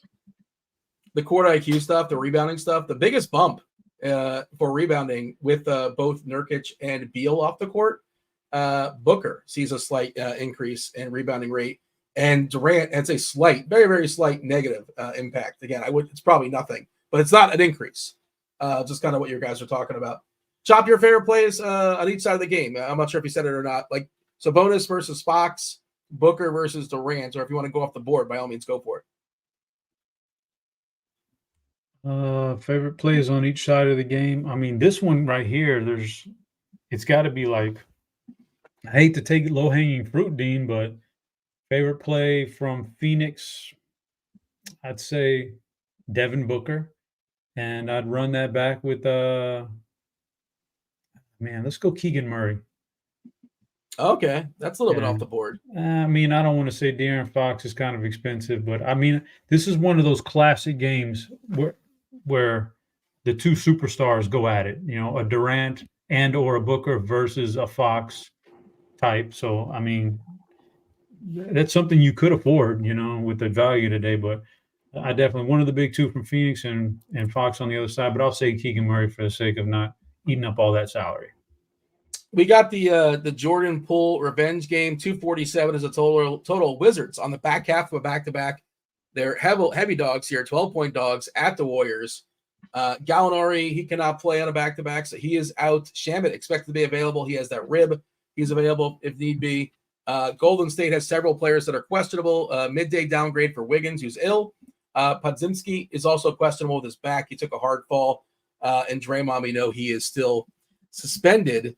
We got to be quick on this because crunch time's knocking on the door. They'll be in there momentarily, but do want to get your thoughts here, Will, when it comes to Washington and Golden State. And a lot of it is like, well, is this game going to stay close? And also, what's the deal with Podziemski and Wiggins? Because I think Kuminga can be kind of sort of somewhat interesting. He can get a little bit of a boost. We've seen Looney kind of fall out of favor. Some good coach speak for TJD. I don't know if we have to scrape that barrel. He's not like super, super cheap.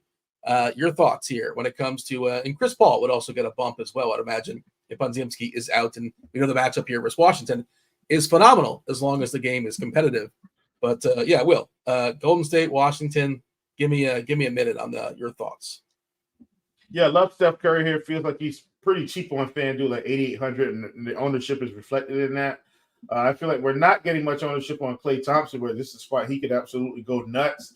I think we're bearing the lead here. Like Klay Thompson has been so horrendous, we don't even realize. Like the past 4 or 5 games, he's been 20 plus real points or more. And tonight he gets a fantastic matchup. We get the Washington Wizards on a back-to-back, and had a game down to the wire last night in Portland.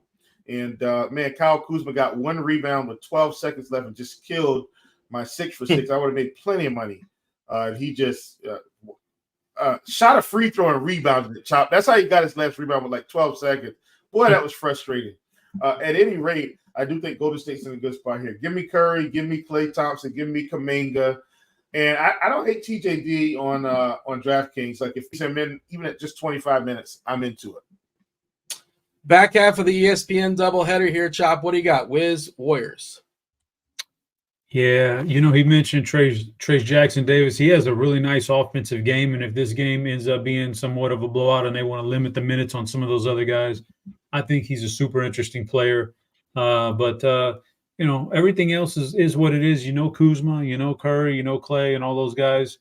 The one guy I would say, Jordan Poole, is man. Yeah, this is really. How's this gonna go? I think, man, my backdrop is going crazy because it's getting dark outside. But I think that he goofs around a lot on the court. Like he does not take. I didn't feel like he takes a lot serious. I think this is one where he comes in and he really. It's going to go spectacularly great, or he's just going to flame out so bad it's going to be comedy because he's going to try so hard in this game. I think he has a great game here, so I'll say Jordan Poole has a great game.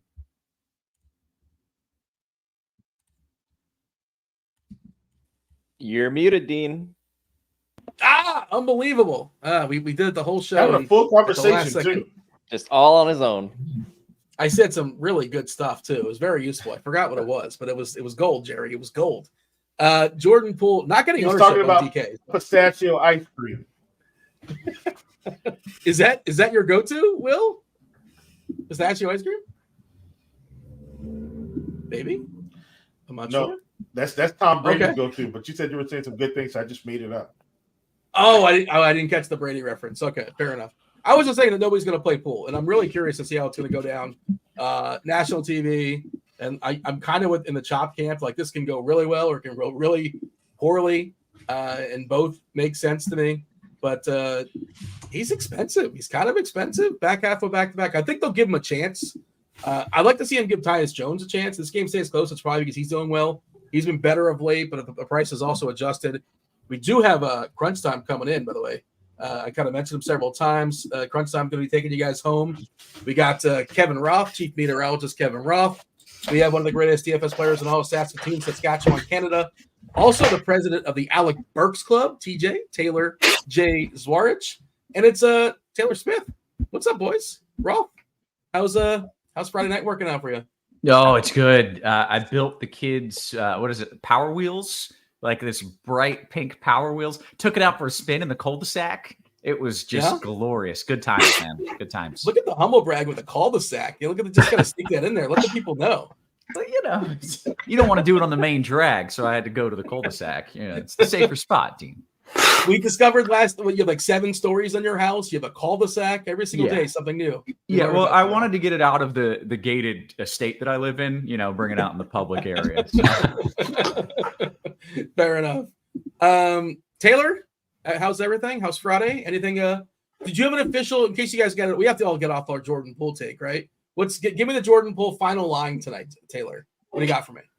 So I was waiting for Pick 6 to actually post his numbers today because I was wanting to go on the unders with him just because I think he's going to flame out spectacularly. So I'll say he puts up 9 points on 2 for 22 shooting. I love it, Taylor.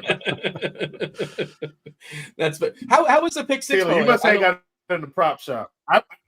I play Jordan Poole unders every day. You're probably a millionaire by now, based on this season alone. TJ, you got to, can you see that and raise it? 2 for 22, I think is what I heard. Taylor setting the bar for Jordan Poole tonight. It's either going to be 2 for 22 or it's going to be 19 for 36. Like there's no in between. You playing him? I do have about, I think, 15% Jordan Poole. That's well more than the field, I believe. Yeah. But like you said, it can flame out, but it's an interesting take as well. It can go both ways. Lock in the official take, Will. What do you got? Give me the final line for Jordan Poole. Or not. 8, 1, and 3. Perfect. Oof. Woof. Wait.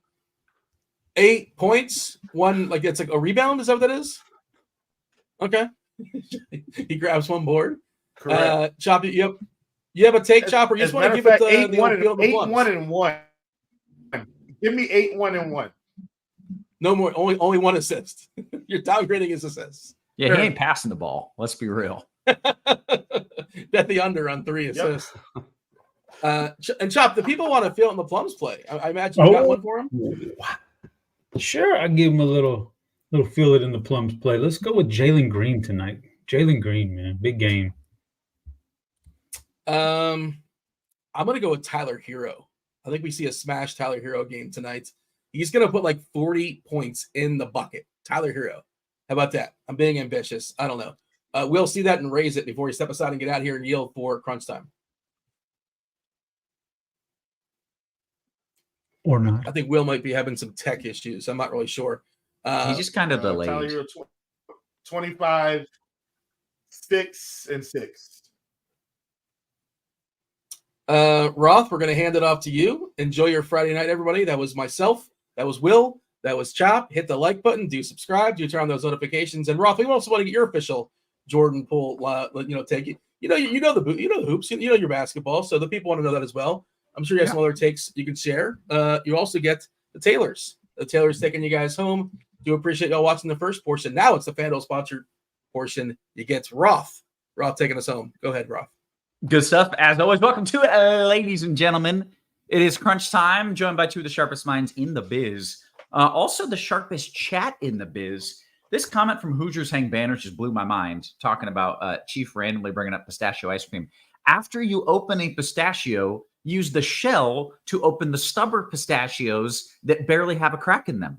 Like a little, like a little wedge it in there and pry it open. Top comment for the day. It's right genius. This is, you know how many years I've gone trying to dig my nails into the cracks of the pistachios, failing? This is great stuff. We appreciate that. That is what makes this show the best in the business. Not these two. It's you guys. Appreciate you hanging out with us. We are joined by TJ in the house. What up, TJ? Yeah, doing well. Ready to dive into this slate.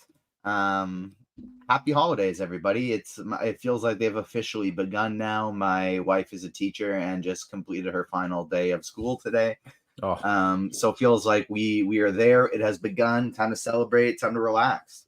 That's so clutch. You just get paid to not work for a while as a teacher. Like, teaching is the hardest job in the world. Don't get me wrong, but those holidays off, that's pretty good stuff, right? What does she have? 2-3 weeks off? 2 weeks off. The one negative is, you don't get to choose when your vacations are, and so it's like if you want to go somewhere, it's always the most expensive flight prices. Very true. But like when they come, they're there. They're pretty great. Yeah, pretty nice. We got Taylor in the house as well. Taylor, how are you? I'm good. Pretty small 6-gamer tonight. I think we have about 1 million games tomorrow, however, so should be fun. We do. We've got some weekend content, and I was wondering. I didn't even check the schedule. Do we have a show on Christmas? Maybe Devin can chime in. Surely we wouldn't. Nope. We're off. No shows on Christmas. Oh, that's glorious. That makes me happy. Devin hooked us up. There will still be content on Christmas, but that's good to know. All right, guys, let's dive into this slate. You mentioned it's a smallish Friday slate because NBA is doing some crazy things here as we get into the holidays. So, Taylor, you mind walking me through what we may have missed if, let's say, someone spent all day assembling for 4 hours building a damn Power Wheels, hot pink Power Wheels in their home? Happy to help. This is a good Roth slate. We're probably playing a lot of Mavs since Luka and Kyrie are out. Dante Exum is also out, which is actually meaningful, shockingly. Still waiting on Seth Curry as well. He's questionable for them. So they're already thin on guards. They might be even thinner on guards in the next hour or so. That's really the big one. Jimmy Butler still out. Bradley Beal, Yusuf Nurkic out. So that opens up potentially more value on the Phoenix side. The stuff we're waiting on is pretty minor, except for Seth Curry. Tari Eason is questionable. D'Anthony Melton's questionable. Podziemski and Wiggins questionable for the Warriors. So minor stuff, but still semi-impactful. Okay, well, I think we just dive right into a build. The show is sponsored by FanDuel, so we like to start with a FanDuel cash build. Taylor, what are we doing here? So point guard looks like a pay-up spot on FanDuel tonight. Steph Curry is 8,800. Good matchup against Washington. The Wizards on a back-to-back. Steph's underpriced. Potentially more usage if people like Wiggins are out. But a great play either way. Trae Young also popping. More difficult matchup against Miami, but he's playing quite well this season. 10K is not necessarily too much to pay for him. I don't mind the double spend up with those two. Tyrese Maxey is another spend up option here. Maybe gets a little boost if Melton's out. 8,600 though, cheaper on FanDuel than he is on DK. We always like that. Kyle Lowry is kind of a fringy point guard value with Butler out for Miami, and then Malik Monk. We think he's going to play. He said he's going to play through his official questionable tag, 5,600 on FanDuel. Don't mind that at all. Shooting guard, Jaden Hardy is the obvious play here, 4,900 on FanDuel. Shooting guard only, play him in cash, no question about it. Tim Hardaway Jr., another staple of cash lineups, shooting guard or small. I think shooting guard is where you play him, ideally. Again, you can monkey if you want. Devin Booker is another decent spend up if you're not maybe spending up for 2 point guards. Small forward, Hardaway you can play here. Derek Jones, another Mav, could push for 40 minutes if the game against Houston is competitive. He's been decent per minute this season anyway, so historically not a guy we like to play, but this season he's been pretty good. Mind that. KD is a good spend up in all formats tonight. No deal, more usage for Phoenix or for him and Devin Booker on the Phoenix side. Jaime Jaquez has a good salary on FanDuel for 56. Usage has been a little down since Hero came back, but still kind of does a little bit of everything for Miami, and they're playing Atlanta, which is a great spot. Power forward, KD, Derek Jones here as well. Drew Eubanks, you can play it forward on FanDuel, which is quite helpful. Should start with Nurk out. You have him at 24 minutes. Upside for more.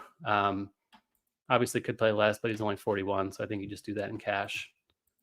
And then at center, we are looking at Eubanks over here. Bam Adebayo is another really good spend against Atlanta. Very good matchup for the Heat tonight. Dwight Powell is a okay value. I don't love it. Not a very good per minute guy, but Dallas is also without Lively once again tonight, so should start, see some decent minutes. On FanDuel, Embiid and Jokic are quite a bit more expensive. Still great if you can get them, but might be more difficult, and I think paying up for other positions makes sense over there.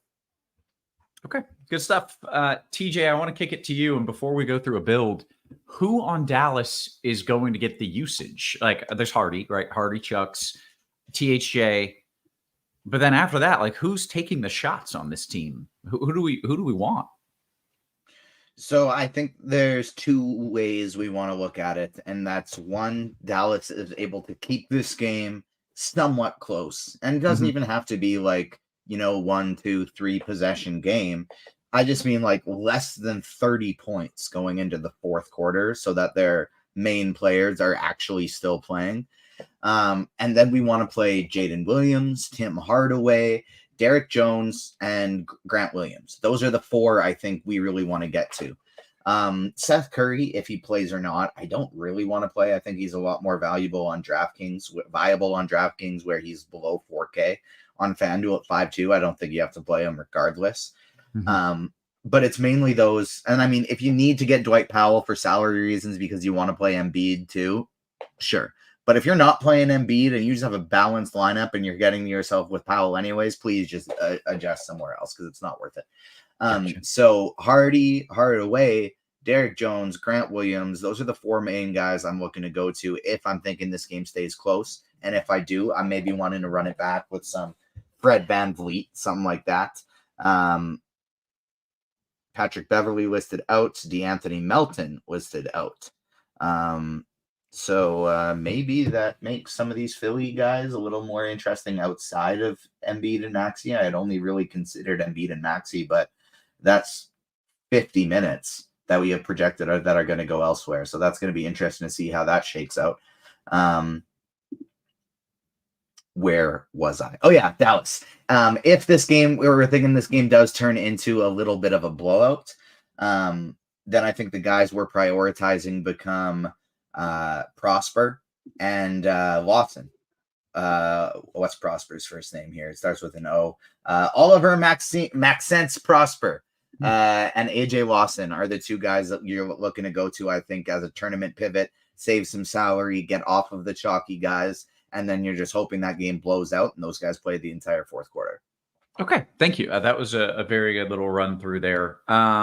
Let's go ahead and dive through a tournament build, what your thoughts in general are, whether you're talking roster construction and how many Mavs you want, or just position by position works for me. Yeah, the position by position stuff is honestly the same for both sites. So I'm just going to save that for when we adjust and talk kind of specific fantasy, specific tournament strategy. Mm-hmm. I have a rule set. I think on FanDuel, it would probably be 2 to 3 Mavs in every lineup, unless maybe a couple I did like 1 or 2 Houston runbacks and I'm full stacking. Then I'd be okay with bumping up the Dallas, but that would probably be more of a hand build thing. I'd keep it at 2 to 3. And we're looking, again, I'd want to maybe set some rules that I don't play Tim Hardaway and AJ Lawson in the same lineup. I don't play Derek Jones Jr. and Prosper in the same lineup. And the reason for that is just because one will be a close game guy, the other will be a blowout guy. But I still want to make sure I'm getting them in my lineups. Hardy, I don't really care because even if it's a blowout, he might still play. And he could put up 35 fantasy points in 25 minutes anyways. Yeah. So Hardy is a guy that I want to get in there regardless. The other rule I want to make sure I set today is I want to play exactly one of Drew Eubanks or Chimezie Metu. 2 big men for Phoenix. They're both super cheap. I don't think you want to play them together, but I also don't think it's the craziest thing to do. But I know I want to play at least one of them because if this game goes a little bit smaller, they probably go Metu because he's a little more versatile. If Drew Eubanks sticks in there for more than 25 to 20, if he gets 25 to 28, 29 minutes, he'll absolutely smash. So I think you need one of those 2 big men for Phoenix today. And all of a sudden we have so much value if we're playing Dallas and Eubanks that we get to prioritize spending up in tournaments. So yeah, what's up? Well, no, that's where I was going to go next. Was cool. It just everybody seems like, okay, well, Embiid has been just on this ridiculous tear. We should obviously play him because he's probably going to drop 50 points. But do we not for ownership reasons? Like, can we get a much lower owned Jokic? No, because Embiid isn't going to be very highly owned because he's 12-9. He's 12-9. On FanDuel. On DK, he's like cheaper than he has been in the past, which is wild, but okay. Yeah. But the 12-9 on FanDuel is keeping him pretty low, but I think you bite the bullet and you pay up for him. You just do that in tournaments. The benefit to not is you do get to kind of pick and choose. Like I get to play multiple spend ups in tournaments if I'm not going him. So the route I would want to take today, because this is only a 6-game slate, is mini game stacks. So if I'm playing, I have a rule set that any lineup that plays Embiid, I'm playing one of Scotty Barnes, Pascal Siakam, or Dennis Schroeder. Because while, yes, Embiid can smash in 3 quarters, he's not hitting his absolute ceiling unless he gets to play those minutes. And so I want one of those 3 in every lineup that has Embiid today. Then I'm going to do the same thing for Nikola Jokic. Every lineup that has Nikola Jokic, I'm going to play one of Cam Thomas, Spencer Dinwiddie, or Cameron Johnson. Obviously, I can't do Nick Claxton on FanDuel because they're the same position, but I'm going to play one of those 3 guys. If I'm playing Bam Adebayo, who's in a great spot with a great matchup against Atlanta today, another reason to not spend up for Embiid. If I'm playing Bam Adebayo, well, then I'm going to make sure that I play I play Trae Young in that lineup as well. That's going to be where I get my Trae Young shares, et cetera, et cetera, et cetera. Same with Phoenix and Sacramento. I'll pair one of Durant and Booker with one of Fox and Sabonis. My goodness, Devin is just the best screen share of all time. It's absolutely incredible what he's doing on the screen right now because I'm talking pretty fast and he's matching it. He's keeping up. But that's essentially how I'm looking at it. I talked about I'll play a little bit of Jordan Poole. Well, those are the lineups I'll play with Steph Curry. Mini game stacks throughout all of these. Love it. Okay. Makes a lot of sense. Mention this show, by the way, sponsored by FanDuel.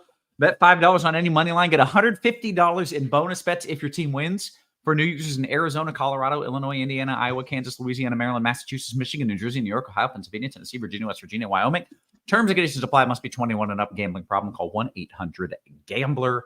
Let's kick it now to DK. And Taylor, this is where I was building my lineup and saw that Embiid price tag cheaper than he has been in the past. And I don't know, it made me chuckle. Is that silly, or is the matchup that hard where his price should drop?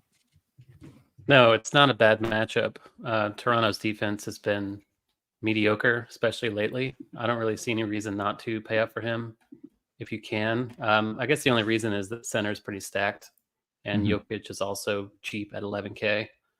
The projected ownership between them is not very wide. I feel like it will be a bigger gap between them because people like to watch game logs and they'll see Embiid crushing and they'll see Jokic kind of struggling relatively lately. So I would prefer Embiid, especially in cash. I think Embiid is the clear better play, but wouldn't say you're doing it wrong if you want to play Jokic instead.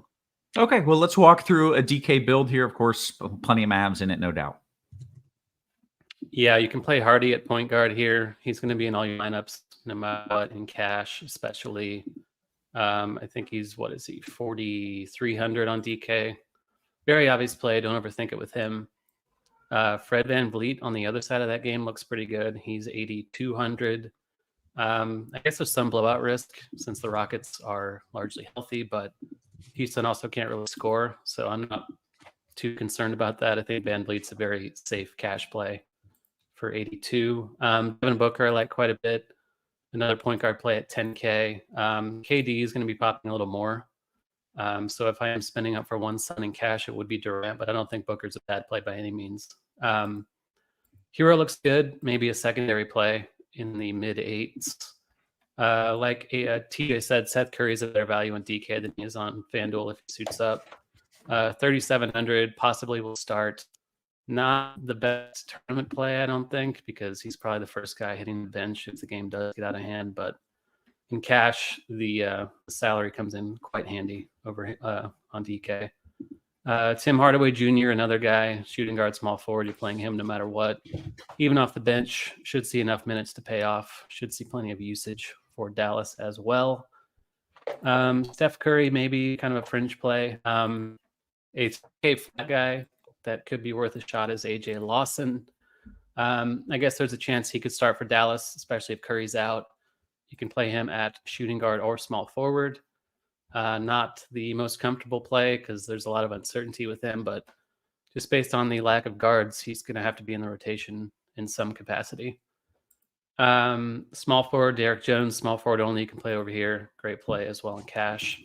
Marcus Morris is the guy starting for Philly with Melton out.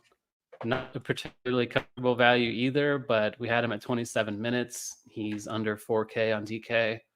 I think you can get away with that in cash if you're looking to punt. Daniel House is 3-3. I don't think I want to do that in cash, even though he is popping into some optimals as well. For the Sixers, power forward Grant Williams, yet another Mav that should see decent minutes tonight. Not a good per minute guy, not a safe play at all, but cheap, and the minutes should be there. Mentioned KD already. Chimezie Metu, if he starts, especially, becomes a really good cash play. 3,500 on DK for the Phoenix Suns. And then at center, pay up for Embiid if you can. If not, Claxton's a fine value in the mid-range. Sabonis is a decent spend if you don't quite have the funds to get to Embiid, but I think I'm inclined to find a way to get to Embiid if I can. Very good. TJ, let's walk through a tournament build here over on DK. What are your thoughts? Yeah, so very similar to the players that we're going to be wanting to play on FanDuel today. I am just making an adjustment as we speak. Try and get a few more of these Philly players, just get a little bit of those cheapies in. We did get Seth Curry available to play. So he's good. He's an option still on DraftKings now. How much Curry do you have? I have Hold on. 10%. I got him in 2 of my 20 lineups. Okay. All right. Just checking how you felt about that. I just don't know where the ceiling is, like he's going to be the first guy that gets pulled in a blowout. He absolutely could hit 10 3-pointers. But that's what he's got to do, right? He's got to get hot and have a massive 3-point shooting night. Yeah, that's it. Exactly. And so I'm low on him in tournaments. I got a couple lineups where I'm playing both Embiid and Jokic that has Seth Curry. But now that like Marcus Morris has opened up, I might just go with him instead. So that's kind of how I'm playing it. I have 95% Jaden Hardy. I have him in all but one of my lineups today. I'm playing 20. After that is just kind of like an even mix of a bunch of different players. Jordan Poole, Fred VanVleet, Tyler Herro, Trae Young, Scotty Barnes, Devin Booker, Dennis Schroeder, De'Aaron Fox, Cam Thomas, Tyrese Maxey, Jamal Murray, Chris Paul, Brandon Podziemski. Those are all players I have at least 10% of. Okay. It's such a stacked slate considering it's a 6-gamer. So very, very spread out for me. It's Jaden Hardy basically getting the lock button, all but one lineup. And then all those other guys I'm mixing and matching and then cutting a hard line after them. Shooting guard, all the same guys. A lot of the same guys I mentioned. Dinwiddie, Podziemski, Booker, Herro, Poole, Curry, a lot of these same guys. But then I'm throwing in Klay Thompson. I'm getting to about 10% of him as well. Getting a little Spencer Dinwiddie. Everybody is a close to like 10 to 15% across the board outside of Mavericks. Jaden Hardy and Tim Hardaway Jr., 95%, 75%. I have a core of players that I'm going with in a ton of lineups today, and then I'm just mixing and matching the guys outside of my core, essentially. Sure. Small forward. And I assume you're doing the same thing where outside of that core, you're trying to do these mini game stacks and pairings as much as you can. Exactly. That's where I'm doing it. It's like if I'm playing Embiid, I'm also playing one of those Raptors. If I'm playing Jokic, I'm also playing one of those Nets. Small forward position. The only team I'm not worried about that with is Dallas, because I want to play Dallas regardless. And if I'm playing Houston players, I know those Dallas players are going to be in there. Right. So small forward, top 3 guys are all Mavs. It's Tim Hardaway Jr., then it's Derek Jones Jr. It's over 70% of both of them.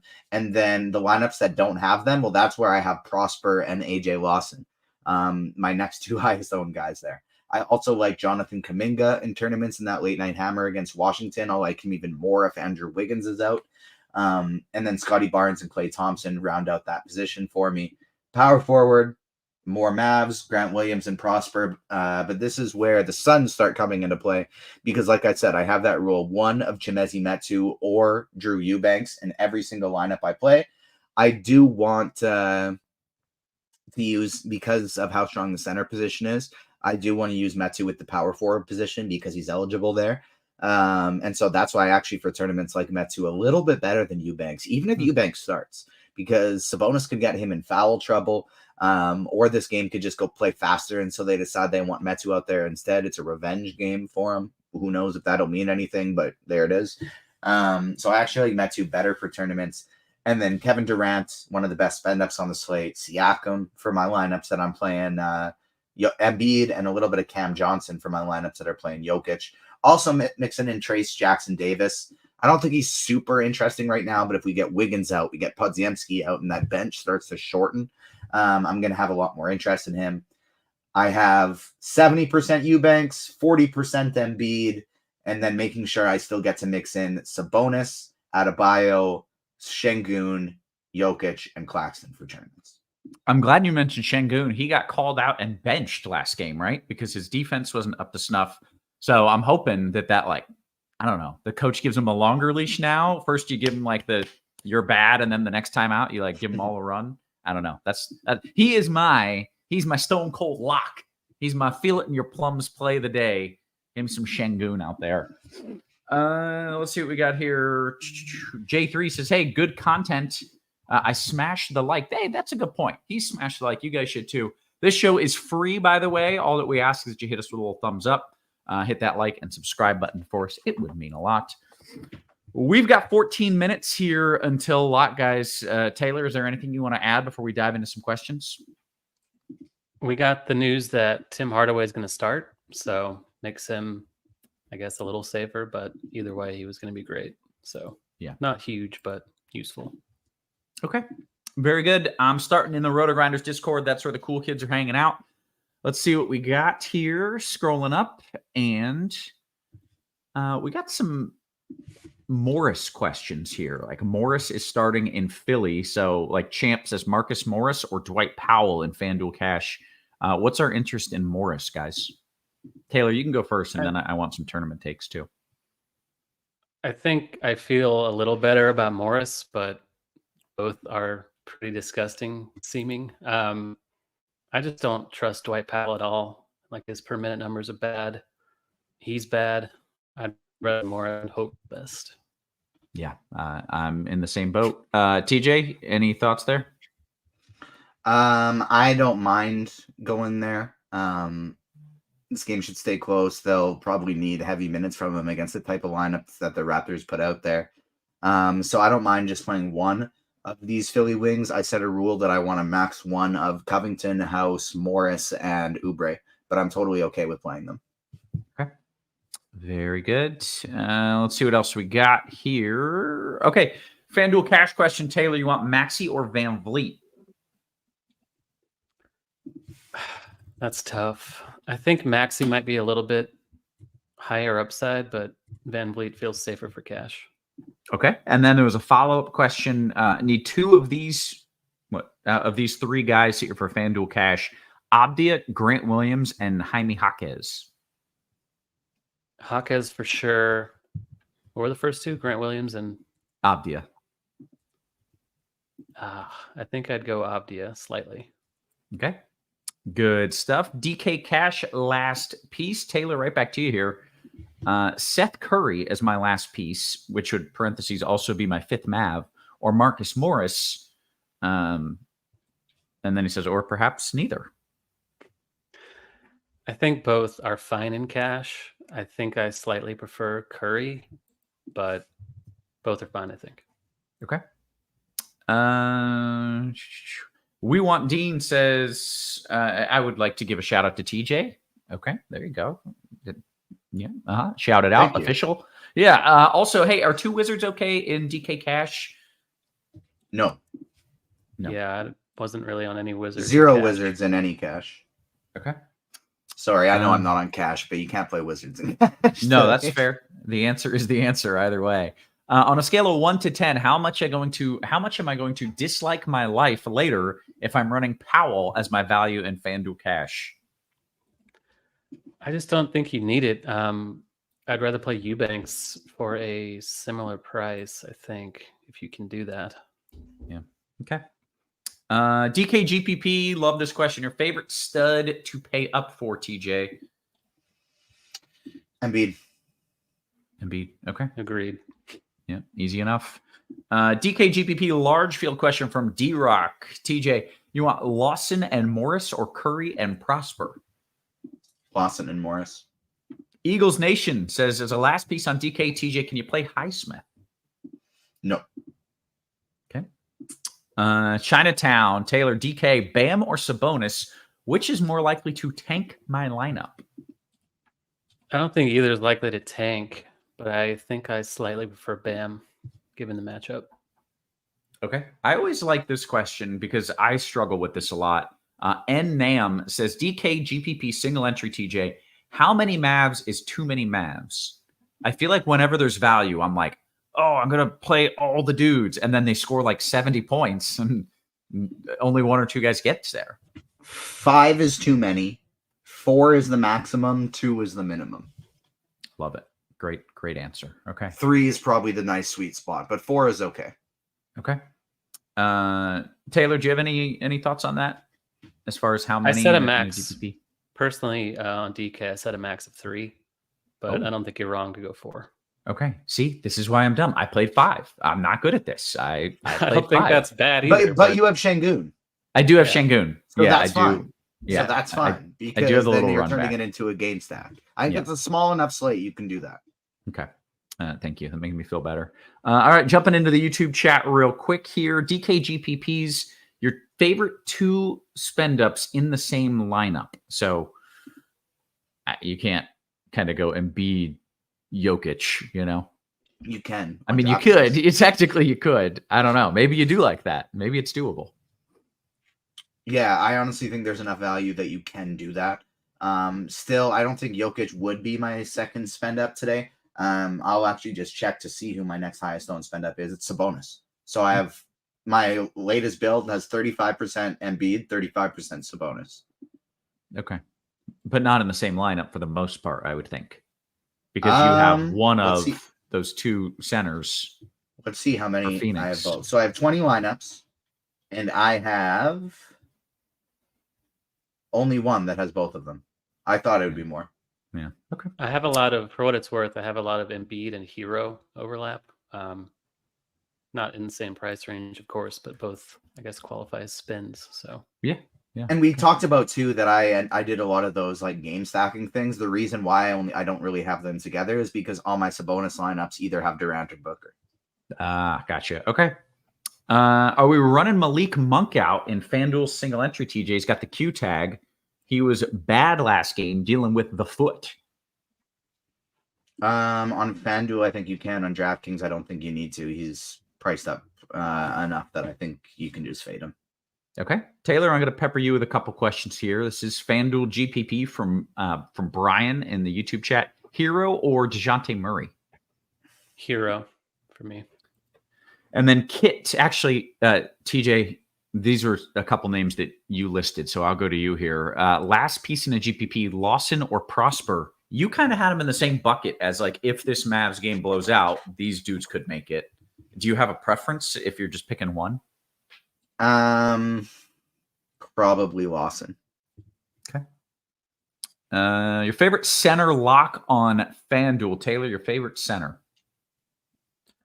For cash, Eubanks, I would say. For tournaments, Embiid. But if you want to go a little cheaper, it's probably Bam. Okay, great. Is Jabari Smith okay in a GPP? TJ, any Jabari Smith? Yeah, I like that a lot. Very good. Jumping back here into the RG Discord where the cool kids are hanging out. And let's see what we got. Here we go. DK Cash. Taylor, I'm getting Morris and J Rich. Is that okay? I think that's fine just because Miami's in such a good spot. I don't mind J Rich. Okay. Prodigy FanDuel single entry TJ. We got tons of time. We got 6 minutes still. Kuminga or Jaquez? Were we waiting on news with Kuminga? Or no? Wiggins yes. and his teammates, yeah. I like Kuminga better for single entry.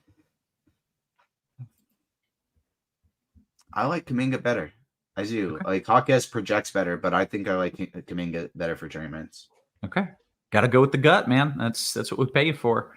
Ramazan says, last piece, Lawson or Prosper. I feel like we got that one. It was Lawson by a nose for you, TJ? Yeah. FanDuel GPP. Taylor, I'm coming to you with this 3v3 GPP question on FanDuel. Jokic, Monk, and CP3, or Curry, Jamal Murray, and Cam Johnson?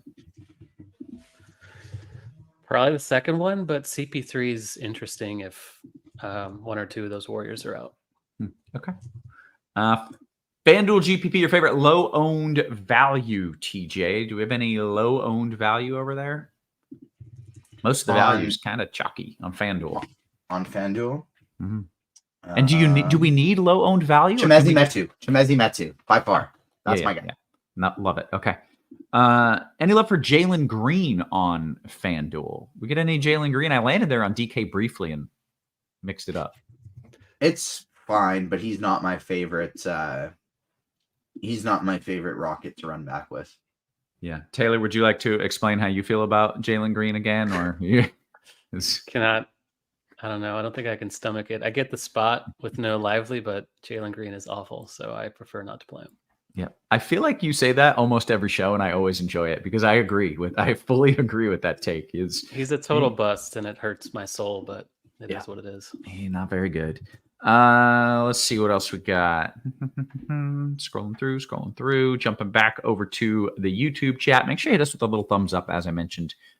What two Mavs are must-haves in FanDuel single entry from Wolf Dab? I know the answer. it's THJ, and it's Hardy, and that's the bottom line. Does Springer get minutes today? Springer? We had him at 10, I believe, with Melton and Beverly out for the Sixers. I'm sorry, I'm missing. Who's Springer? Jaden Springer. I think he's a third-year backup guard. I don't know how I don't know that dude, but okay. You had him for 10 minutes? Yeah, I don't think he's playable, unless you want to play the blowout angle and hope for the best, but that's about it. Okay. Cuz says, please never dab again. Did I dab? I'm sorry. I didn't even realize I did it. I just read the name and dabbed, dude. I apologize for that. I promise I will never do it again. That may have been my first dab ever, and it will certainly be my last. I can tell you that. FanDuel single entry, Kuminga or Jaquez. We did that one in the Discord. TJ has the slight lean to Kuminga there. Rukin Verde says, TJ, I'm using 3 studs in a large field DK tournament. Is Jordan Goodwin okay to use as a last piece at guard? I've got 4,700 left. I would rather use, I mean, you obviously already have Hardy. I don't really love it, but that probably is the best option. Okay. At that price. Okay. DKGPP, this is a fun one, TJ. Van Vliet or Şengün? Who's your run back? Van Vliet. Okay. DK Cash, power forward, Taylor, under 8K on DK at the power forward spot. He might mean 8K and under. I don't know. So if there's someone who's right at 8K, let me know. Let's see. Siakam, I think, is the only guy in that range. Yeah, he's the best one. Or Mikal Bridges, but Jabari's 7-1, but Siakam's the guy. Great. Johnny Johnson says, does anybody like Daniel House? Does anybody like him? Anybody like him? Not like personally. Sure, his friends and family do. Right. Someone out there likes him. He got kicked out of the bubble for having a conjugal visit, so someone likes him for sure. So confirmed, someone definitely likes him. Is he playable, TJ? Daniel House? Yes, I think he's playable. I have 10%. Okay. Butthole Jenkins says Jaden Hardy or a double-decker taco. Jaden Hardy or a double-decker taco. TJ? Put those hands together, my friend. I don't know what that means. I mean, I don't think double decker taco is a person. If it is, I don't know who it is. So play Jaden Hardy and then eat your taco. Oh, there you go. Do both. Why not? Okay, you want to get the other. Put it. I got you. All right. Yeah. Yeah, I think a double decker taco would be like a crunchy taco with a soft shell. Is that a soft around? I don't know. If it's some horrible innuendo and I'm making an ass out of myself, I apologize. Why not both? There it is. Why not? DeAndre both? Hunter just got ruled out. All right, where are we going? Do we care? Taylor, do we care? I can make Sadiq Bey more interesting. Bogdanovich in a tournament as well. I wonder if Okongwu pricey, steps though. back into the starting lineup. Yeah, last time Hunter was out, Okongwu did start next to Pella, so if that happens, Okongwu becomes pretty appealing. Yeah, I agree. What's his price, Okongwu? 5.5 on DK, and he is 5.9 on FanDuel. Cash viable, I think. Okay. I feel like I was playing someone kind of crappy at that price range, so I may look into that. All right, we're less than a minute until lock. Sorry, guys. Hopefully we got that. FanDuel GPP, TJ, Steph Jaquez or Jamal Murray and Jay Smith? Jabari Smith. Stephen Jaquez. Okay. See what else we got.